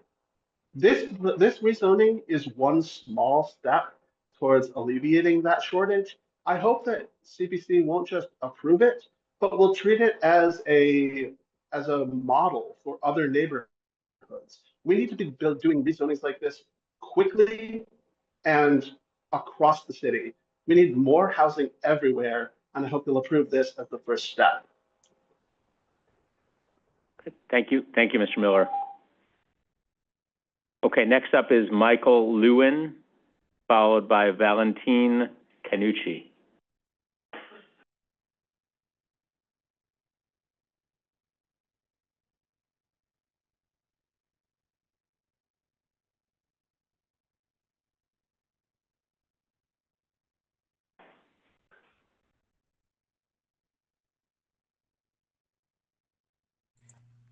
Hi, my name is Michael Lewin. Like Dan Miller, I'm a market rate tenant who doesn't want to be priced out of where he lives. And like Mr. Miller, I support the plan. But what I'd like, for the reasons stated by both Mr. Miller and many other panelists, what I'd like to do is spend some time really sort of responding to the counter arguments, responding to the arguments made by opponents of zoning. So one argument I hear, for example, is, oh, new housing is out of scale. Well, Long Island City is already an area full of tall buildings, so I don't really find that persuasive. Another argument is, well, Long Island City is a flood zone. But first of all, I think the concept of a flood zone is sort of obsolete. We've seen floodings in places that nobody, in the past few years, that nobody 10 years ago thought of as flood zones. We've seen, for example, flooding in places like Forest Hills. Furthermore, if we're going to build housing anywhere near a quote-unquote flood zone, it should be taller buildings so that people can essentially escape flooding. They can get higher floors. Another argument is, well, new buildings bring shadows. And it seems to me we need, as the climate gets hotter, we're probably going to need more shade, not less shade. Another argument is about infrastructure. There's a claim, well, if we allow new people, they'll crowd the schools. And I think we have to look at the big picture. Nationwide, birth rates have been declining. New Yorkers have basically been fleeing public schools since COVID. I don't know the exact numbers, but certainly there are far fewer people in New York public schools than there were in 2008. I don't really think school overcrowding is really as much of an issue as it would have been, say, 10 years ago. Another argument, the broader argument is, well, maybe the law of supply and demand doesn't apply to housing. Maybe building stuff actually causes rent to go up instead of going down. Well, the facts are some cities are a lot cheaper than New York. And these are not cities with more public housing. These are not cities with more regulations. Sunbelt cities tend to allow a lot more, like Dallas and Houston, they allow a lot more housing than New York City, and yet their rents are still lower. So I can't think of any explanation for that other than the law of supply and demand. I will send an email addressing these points in more detail, but I just wanted to at least get a few arguments out there, and I will yield my time, the other 26 seconds of my time, to other people who want to speak. Thank you very much. I'll be calling a speakers list from here for a few minutes. The next speaker is Valentine Canucci.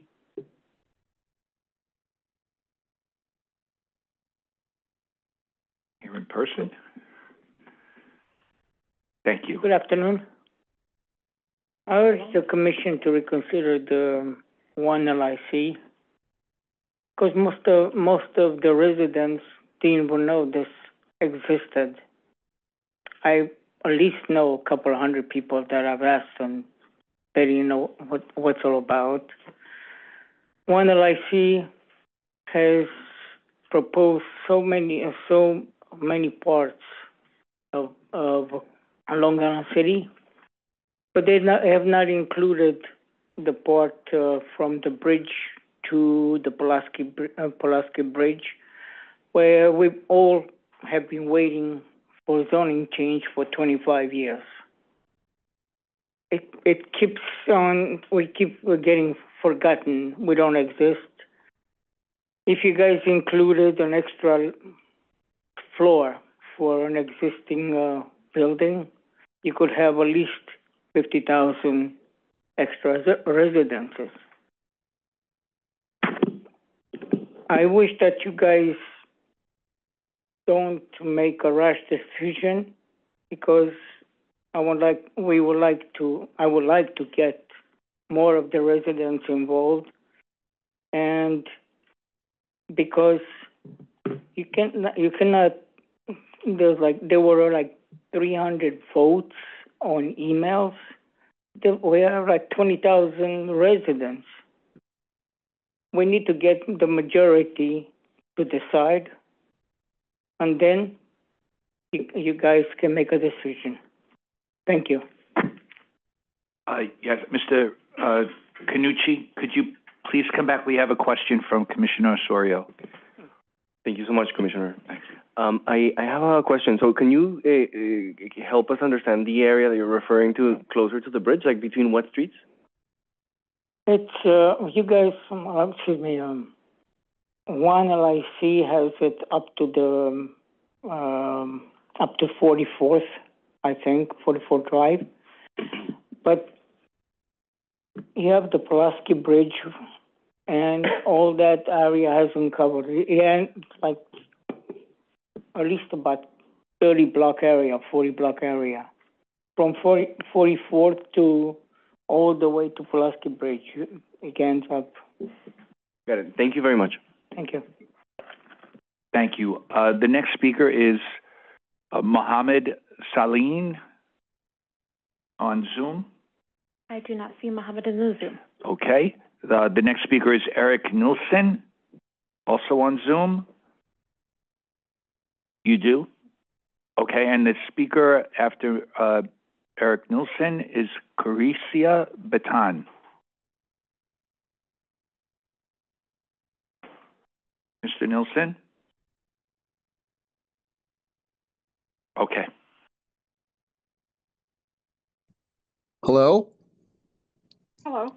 Hello. We can hear you. Okay, great. Thanks for taking the time to hear from us today. My name is Eric, and I'm calling in support of One LIC. Throughout my entire life, New York City has been a perpetual housing crisis. The rent continues to be unaffordable for most people because we simply just don't build enough housing in the city. I'm tired of seeing friends and family leave because they can't afford housing, or because they can't afford, because there's not availability of bigger homes for them to raise their family in. So I unequivocally support One LIC and hope that rezonings like this happen in other parts of the city. Thank you very much. Have a good day. Thank you, Mr. Nielsen. Next up is Carisha Batan on Zoom.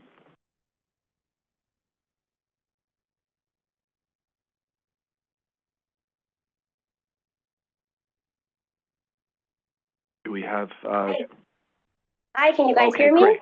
Good afternoon. Yes. We can. Yes, go ahead. Thank you. Okay, great. I'm just going to pull my notes here.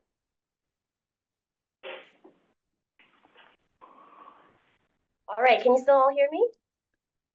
Yes. Yes, we can. Go ahead.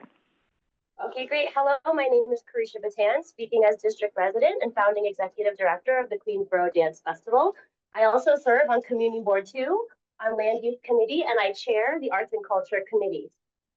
Queensboro Dance Festival provides free public dance programming borough-wide. Our home is Long Island City, and we represent underrepresented Queens-based dance groups and provide artist services for Queens dancers.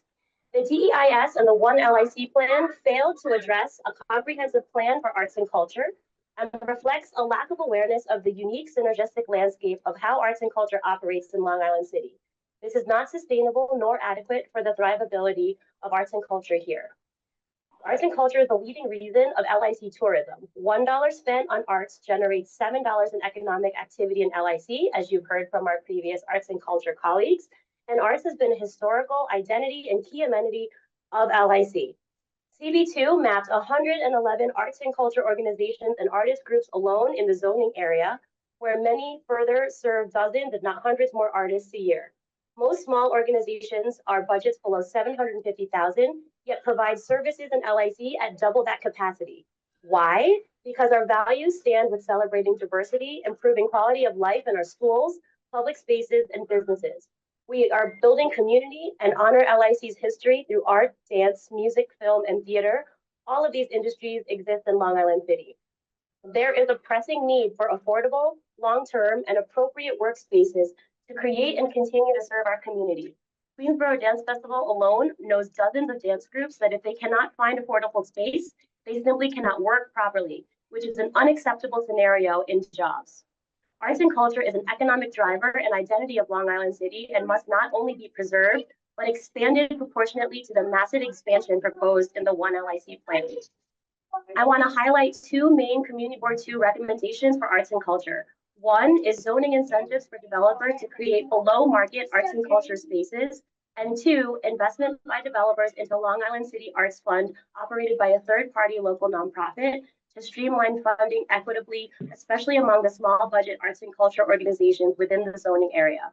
Our sector has already been in talks with partners to establish this type of operation and eligibility requirements toward accessible, equitable funding, and we need more city mechanisms in place to support this effort. Funding, both capital and expense funding, should not go into any single arts organization, but instead go through an arts fund equitably spread across arts organizations or small budget organizations in the zoning area should be prioritized. We see models for this in other parts of the city, as you heard from my Community Board 2 colleagues. We see this in Gowanus Arts Project and the 125th Special District. If One LIC is meant to be a comprehensive plan, then planning must include arts and culture. This is an opportunity for the public and private sectors to have innovative collaborations. This time. Thank you so much. The next speaker is Peter Birmingham, followed by Charles Yu. Both, looks like in person. Peter Birmingham, are you here? Okay. Charles Yu. Thank you, Mr. Chair.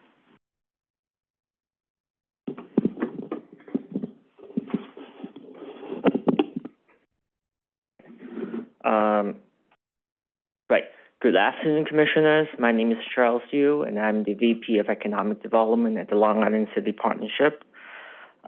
We support the One LIC plan as a vital step towards a more equitable and sustainable and connected future for Long Island City. The plan reflects many, many months of community engagement and addresses urgent needs from housing and schools to resilient infrastructure and waterfront access. We specifically support the over 1,300 new school seats that will be created, new accessible open space, affordable family-sized housing units, and home ownership opportunities, resilient waterfront access, a transformed DOE building, and improvements to sewer and drainage infrastructure. And as a neighborhood known for its culture and creative spirit, we also hope that the final plan will include a strong commitment to arts and culture by preserving and expanding space for creative uses. We encourage the Commission to join CB1 and CB2 and the Board President to support the One LIC plan and help ensure future generations can live, work, and play here in Long Island City. Thank you. Thank you, Mr. Yu. We have a question from Commissioner Osorio. Thank you so much, Commissioner. Thank you for your testimony. I encourage you to submit it in writing so we can review in full detail. But I just had a quick question. So because of the IBC and some of the testimonies that we've heard and some of the findings in the EIS regarding potential indirect mostly, but some direct displacement of businesses. How do you respond to the plan in that regard? Like, have you been engaged in terms of the conversations regarding potential mitigation measures? What is your general position on this? Yeah, we're not directly in a conversation of mitigation measures, but what I can say is the mix of businesses in the area has changed a lot in the past years. Historically, it's very heavy industrial focus. We still have a lot of artists. We still have a lot of small manufacturers and makers. But increasingly, we are seeing fitness users and other retail users moving into the area. So, the mix of businesses is definitely changing in that specific part of the IBC included in the One LIC boundaries. Thank you. Yeah, that's useful. I mean, I know that the mix has changed, but it's just that some of the existing ones are could potentially be displaced. And so I would love to hear the thoughts of, maybe in writing when you submit, in terms of like, what are your specific kind of like responses to that, and what do you think, could be possible, given that, the department is currently working on the mitigation measures to address that displacement. And so reflecting your feedback in the final EIS would be important. Okay, we'll submit that in our written testimony. Thank you. Thank you very much. The next speaker is Leonard Quigley, in person perhaps, and the person to follow is Matty DeSerbo. Hi, my name's Matt Quigley, and I'm with Plaxall. My cousin spoke here before, but we are definitely biased here because we own a significant amount of property in Long Island City. But we've been talking with city planning for 25 years now, I think, about ways to open up the waterfront. And we've gone through very many permutations of it, but 25 years ago and today, it's still, if we were able to open up the waterfront from Annabelle Basin going all the way up to Queensbridge Park, it would be an incredible public amenity and be very beneficial to the community. So I'm very much in support of this plan. Thank you for your time. Thank you, Mr. Quigley. Matty DeSerbo.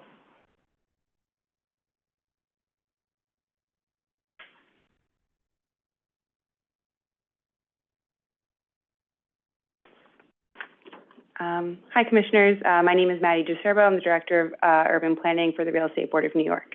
Thank you for the opportunity to testify in support of the One LIC Neighborhood Plan. New York City is facing a well-documented housing crisis that should and must be addressed by changes to zoning to spur new housing in high-opportunity neighborhoods like Long Island City. Long Island City is one of the fastest-growing neighborhoods in the city, with rising population and job growth over the past decade.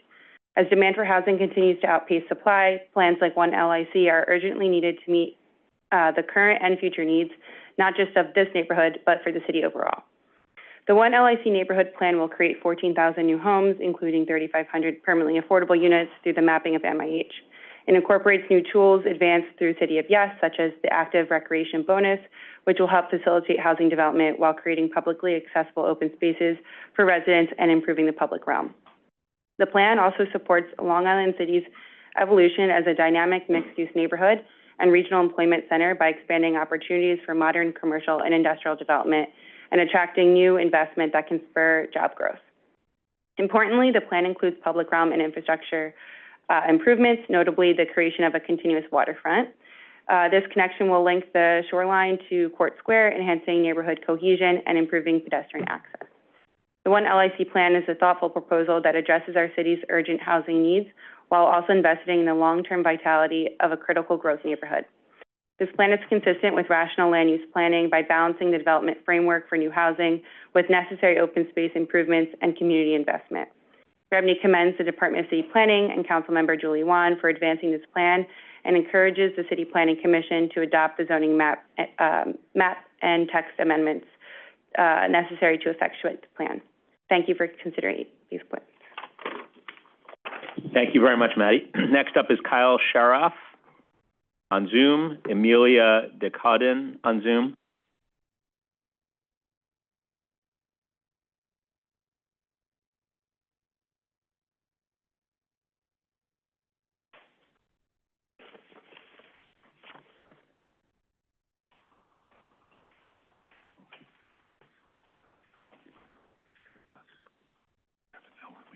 Hello, can you hear me? Hello. Hey, good afternoon, Commissioners. My name is Kyle Sheriff, and I work for Barron Property Group, a local property owner in Long Island City.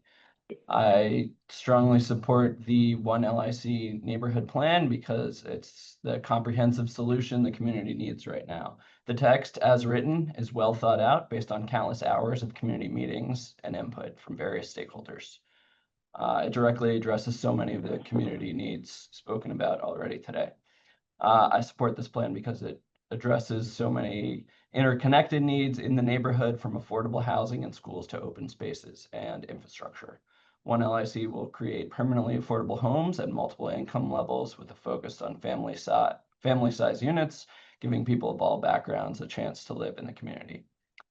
Creating more housing, both affordable and market, is the best way to reduce or at least slow down the increase of rents in the neighborhood, and this plan does just that. The interconnected waterfront from Queensbridge Park to Gantry State Park will finally provide public access to areas that have been blocked for too long.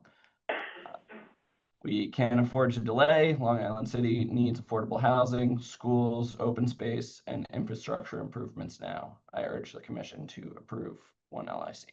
Thank you. Great, thank you. Emilia DeCondine, followed by Ashley Cho.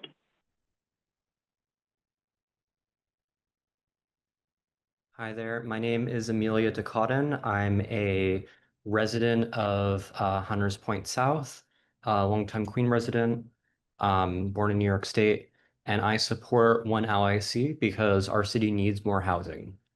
In particular, New York can't position itself as a refuge for queer Americans or people who need access to reproductive health care if it costs too much money to move here and to live here. I know too many people who I've talked to who live in red states where they're being targeted for their identities, who will have to leave if they want to continue existing as they are and have access to healthcare, but can't consider moving to New York because it's too expensive and laugh at me when I suggest it. Similarly, we have people who live in New York, people who are my friends, queer people, trans people, who want to stay in New York because it's where they have community, it's where they have healthcare access, and it's where they're thriving, but have to consider moving out of the city, either to New Jersey or even back with their parents or further, because they can't continue to afford to live here.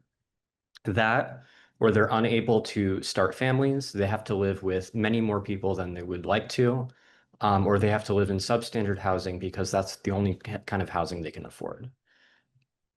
We need to build more housing, not just affordable housing that would be directly affordable to these folks, but also market rate housing, which the One LIC plan would include, to make sure that people who otherwise could afford both aren't outbidding New Yorkers with less access to funds for new housing.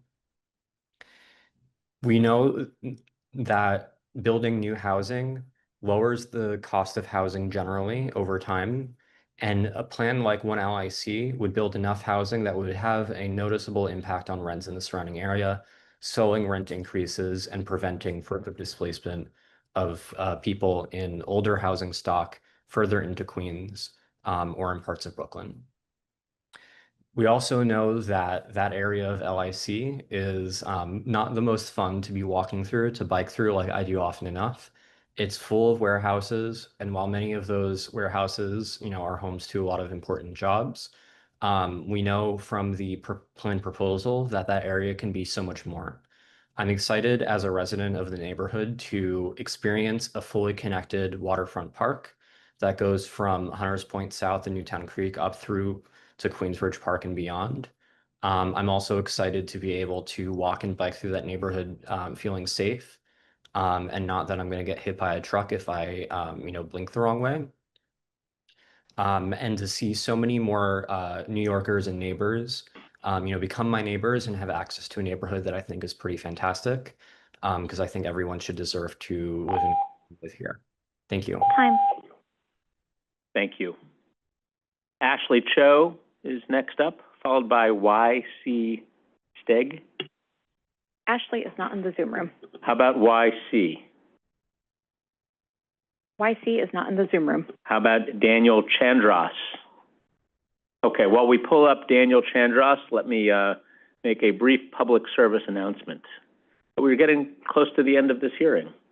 So if you wish to be heard on this item, calendar numbers 25 to 31, now is a good time to sign up and make sure that you are in the queue. So with that, let us hear from Mr. Chandras. Hi, does this work? Can you hear me? We can. Amazing. Hi, My name is Daniel. I'm a rent-stabilized tenant in New York City. I've been a New Yorker for years, and in fact, I moved here specifically for the transit and the community it brings. I'm here today because I'm a strong believer in the benefits of urbanization and building more dense housing. I'm excited about the possibility of new neighbors, friends, and businesses joining me here. I'm excited about being able to find cheaper housing without compromising on my deal breakers. I'm excited about one day being able to live near my friends in LIC, some of whom are lucky enough to have rent-stabilized units of their own to ensure they cannot be taken advantage of by a rapidly changing market. The area being rezoned is currently a mix of car repair shops, storage facilities, and empty lots. This is a staggering waste of space for some of the most transit-connected square footage in the entire country. These lots do nothing to create a welcoming pedestrian space and make the area feel hostile to walk through. Compared to the lively and residential blocks nearby, I simply do not believe this matches the character of the neighborhood, as some would say.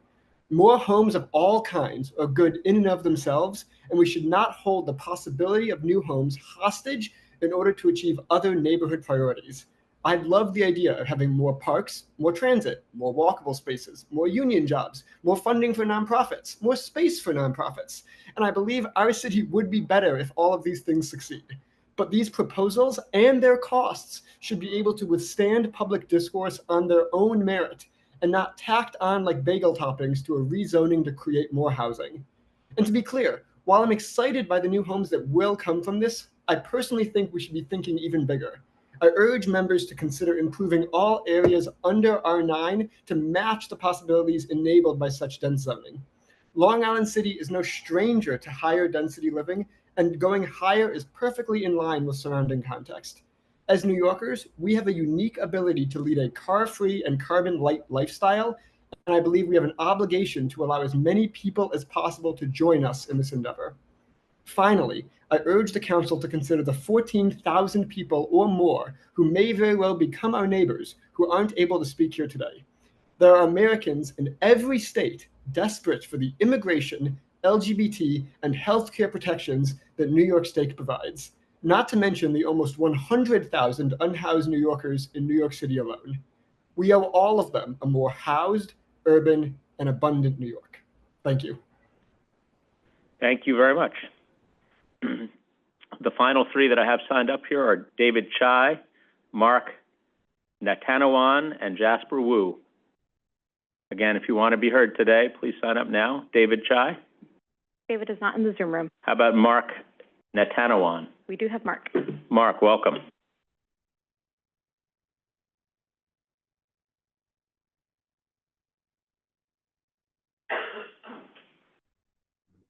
Hello, can you hear me? We can. Okay, perfect. Hello, my name is Mark Natanawan. I'm a rent-stabilized renter.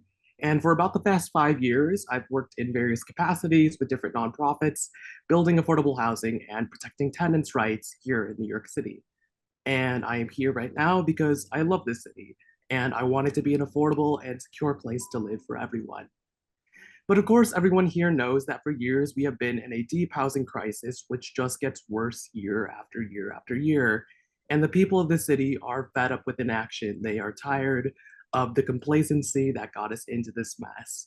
We should be doing everything that we can to turn things around. Otherwise, they'll just keep on getting worse and worse and worse. And the simple truth, which, I just want to share to cap off this long marathon of testimonies, is that it is impossible to dig our way out of this crisis without building large amounts of new housing to alleviate the shortage. Where there is shortage and scarcity, as some have mentioned here today, people compete with each other for what exists, and the result is displacement and homelessness. This rezoning could really make a massive difference. It could create thousands of new homes for New Yorkers and more living space for all of us. We should not water it down, and in fact, it could still be strengthened. Like Daniel before me mentioned, for example, in some areas designated for zoning below RR9, where more homes can even be built for people to live. We should take into account community interests, support local orgs like those in arts and culture, and anything we can generally to try and benefit working class people. But the fundamental challenge here is we need to rise up to the challenge of ambitiously building as much housing as possible. Failure to do so is failure to seriously tackle the housing crisis as a whole. Just to cap this off, please stay the course and please keep on pushing forward with the rezoning to create new homes for all of us. Great, thank you. Okay, next, and perhaps last for the moment, is Jasper Wu. We have Jasper Wu on Zoom. Okay. Yes. Hi, everybody. My name is Jasper Wu, and I'm Vice President at ZD Jasper Realty. I am a 6-year resident of Long Island City. I live and work in the neighborhood, including raising a young daughter here. I personally walk around the area where the rezoning is proposed almost every day. From experience, I can say there are many blocks in Long Island City where there's tremendous room for growth. Some areas on one side of the street, you see a thriving neighborhood filled with retail, families, and vibrant economic activity. And on the other side, there's nothing but warehouses where you don't really feel comfortable walking around. So in addition, there are many areas where there's this odd contrast of trucks driving around next to daycares. So I feel the time is long overdue to change the area and bring robust infrastructure, housing, jobs, and investment into Long Island City. So I am in full support of the rezoning and highly encourage the Commission to vote yes to a better Long Island City. Thank you. Thank you. Okay, with that, I'm going to do a final call here. If there's anybody in the room or anyone signing up online who wishes to be heard on calendar number 25 through 31, and seeing none, I will note that before I close the hearing on this item, the record will remain open through 5 p.m. on Monday, August 11th, to receive written comments on the DEIS. And at that time, we will be closed. Madam Secretary, do we have any other business before the Commission today? No, Chair Grodnick, there is no other business before the Commission for the public meeting. I do have 2 notes. First, I believe Commissioner Crowell, you wanted to note your vote on the calendar items in the report section, yes, correct? vote yes on all the calendar items. Okay, confirming the 2 mappings and the special permit in Staten Island. Okay, thank you. I also have some public information to share. For those of you who are unable to or did not wish to testify, you can submit written testimony online by selecting this hearing on the NYC Engage portal, through DCP's website, or by mailing your comments to City Planning Commission, Calendar Information Office, 120 Broadway, 31st floor, New York, 10271. Great, thank you, Madam Secretary. Let me just very briefly express my appreciation to everybody who turned up today to express their views, no matter what they were. We appreciate your taking the time to be with us. To the staff of the Department of City Planning, thank you for everything you have done to get us to this moment. Of course, our sister agencies at EDC and HPD, we appreciate their presence here today. And Commissioners, thank you very much to you for your time and attention. As always, this is the hearing on the last neighborhood plan that we will be having a hearing on in this calendar year. So this is a big moment for us. And with that, this hearing is adjourned. The time is 1:54 p.m.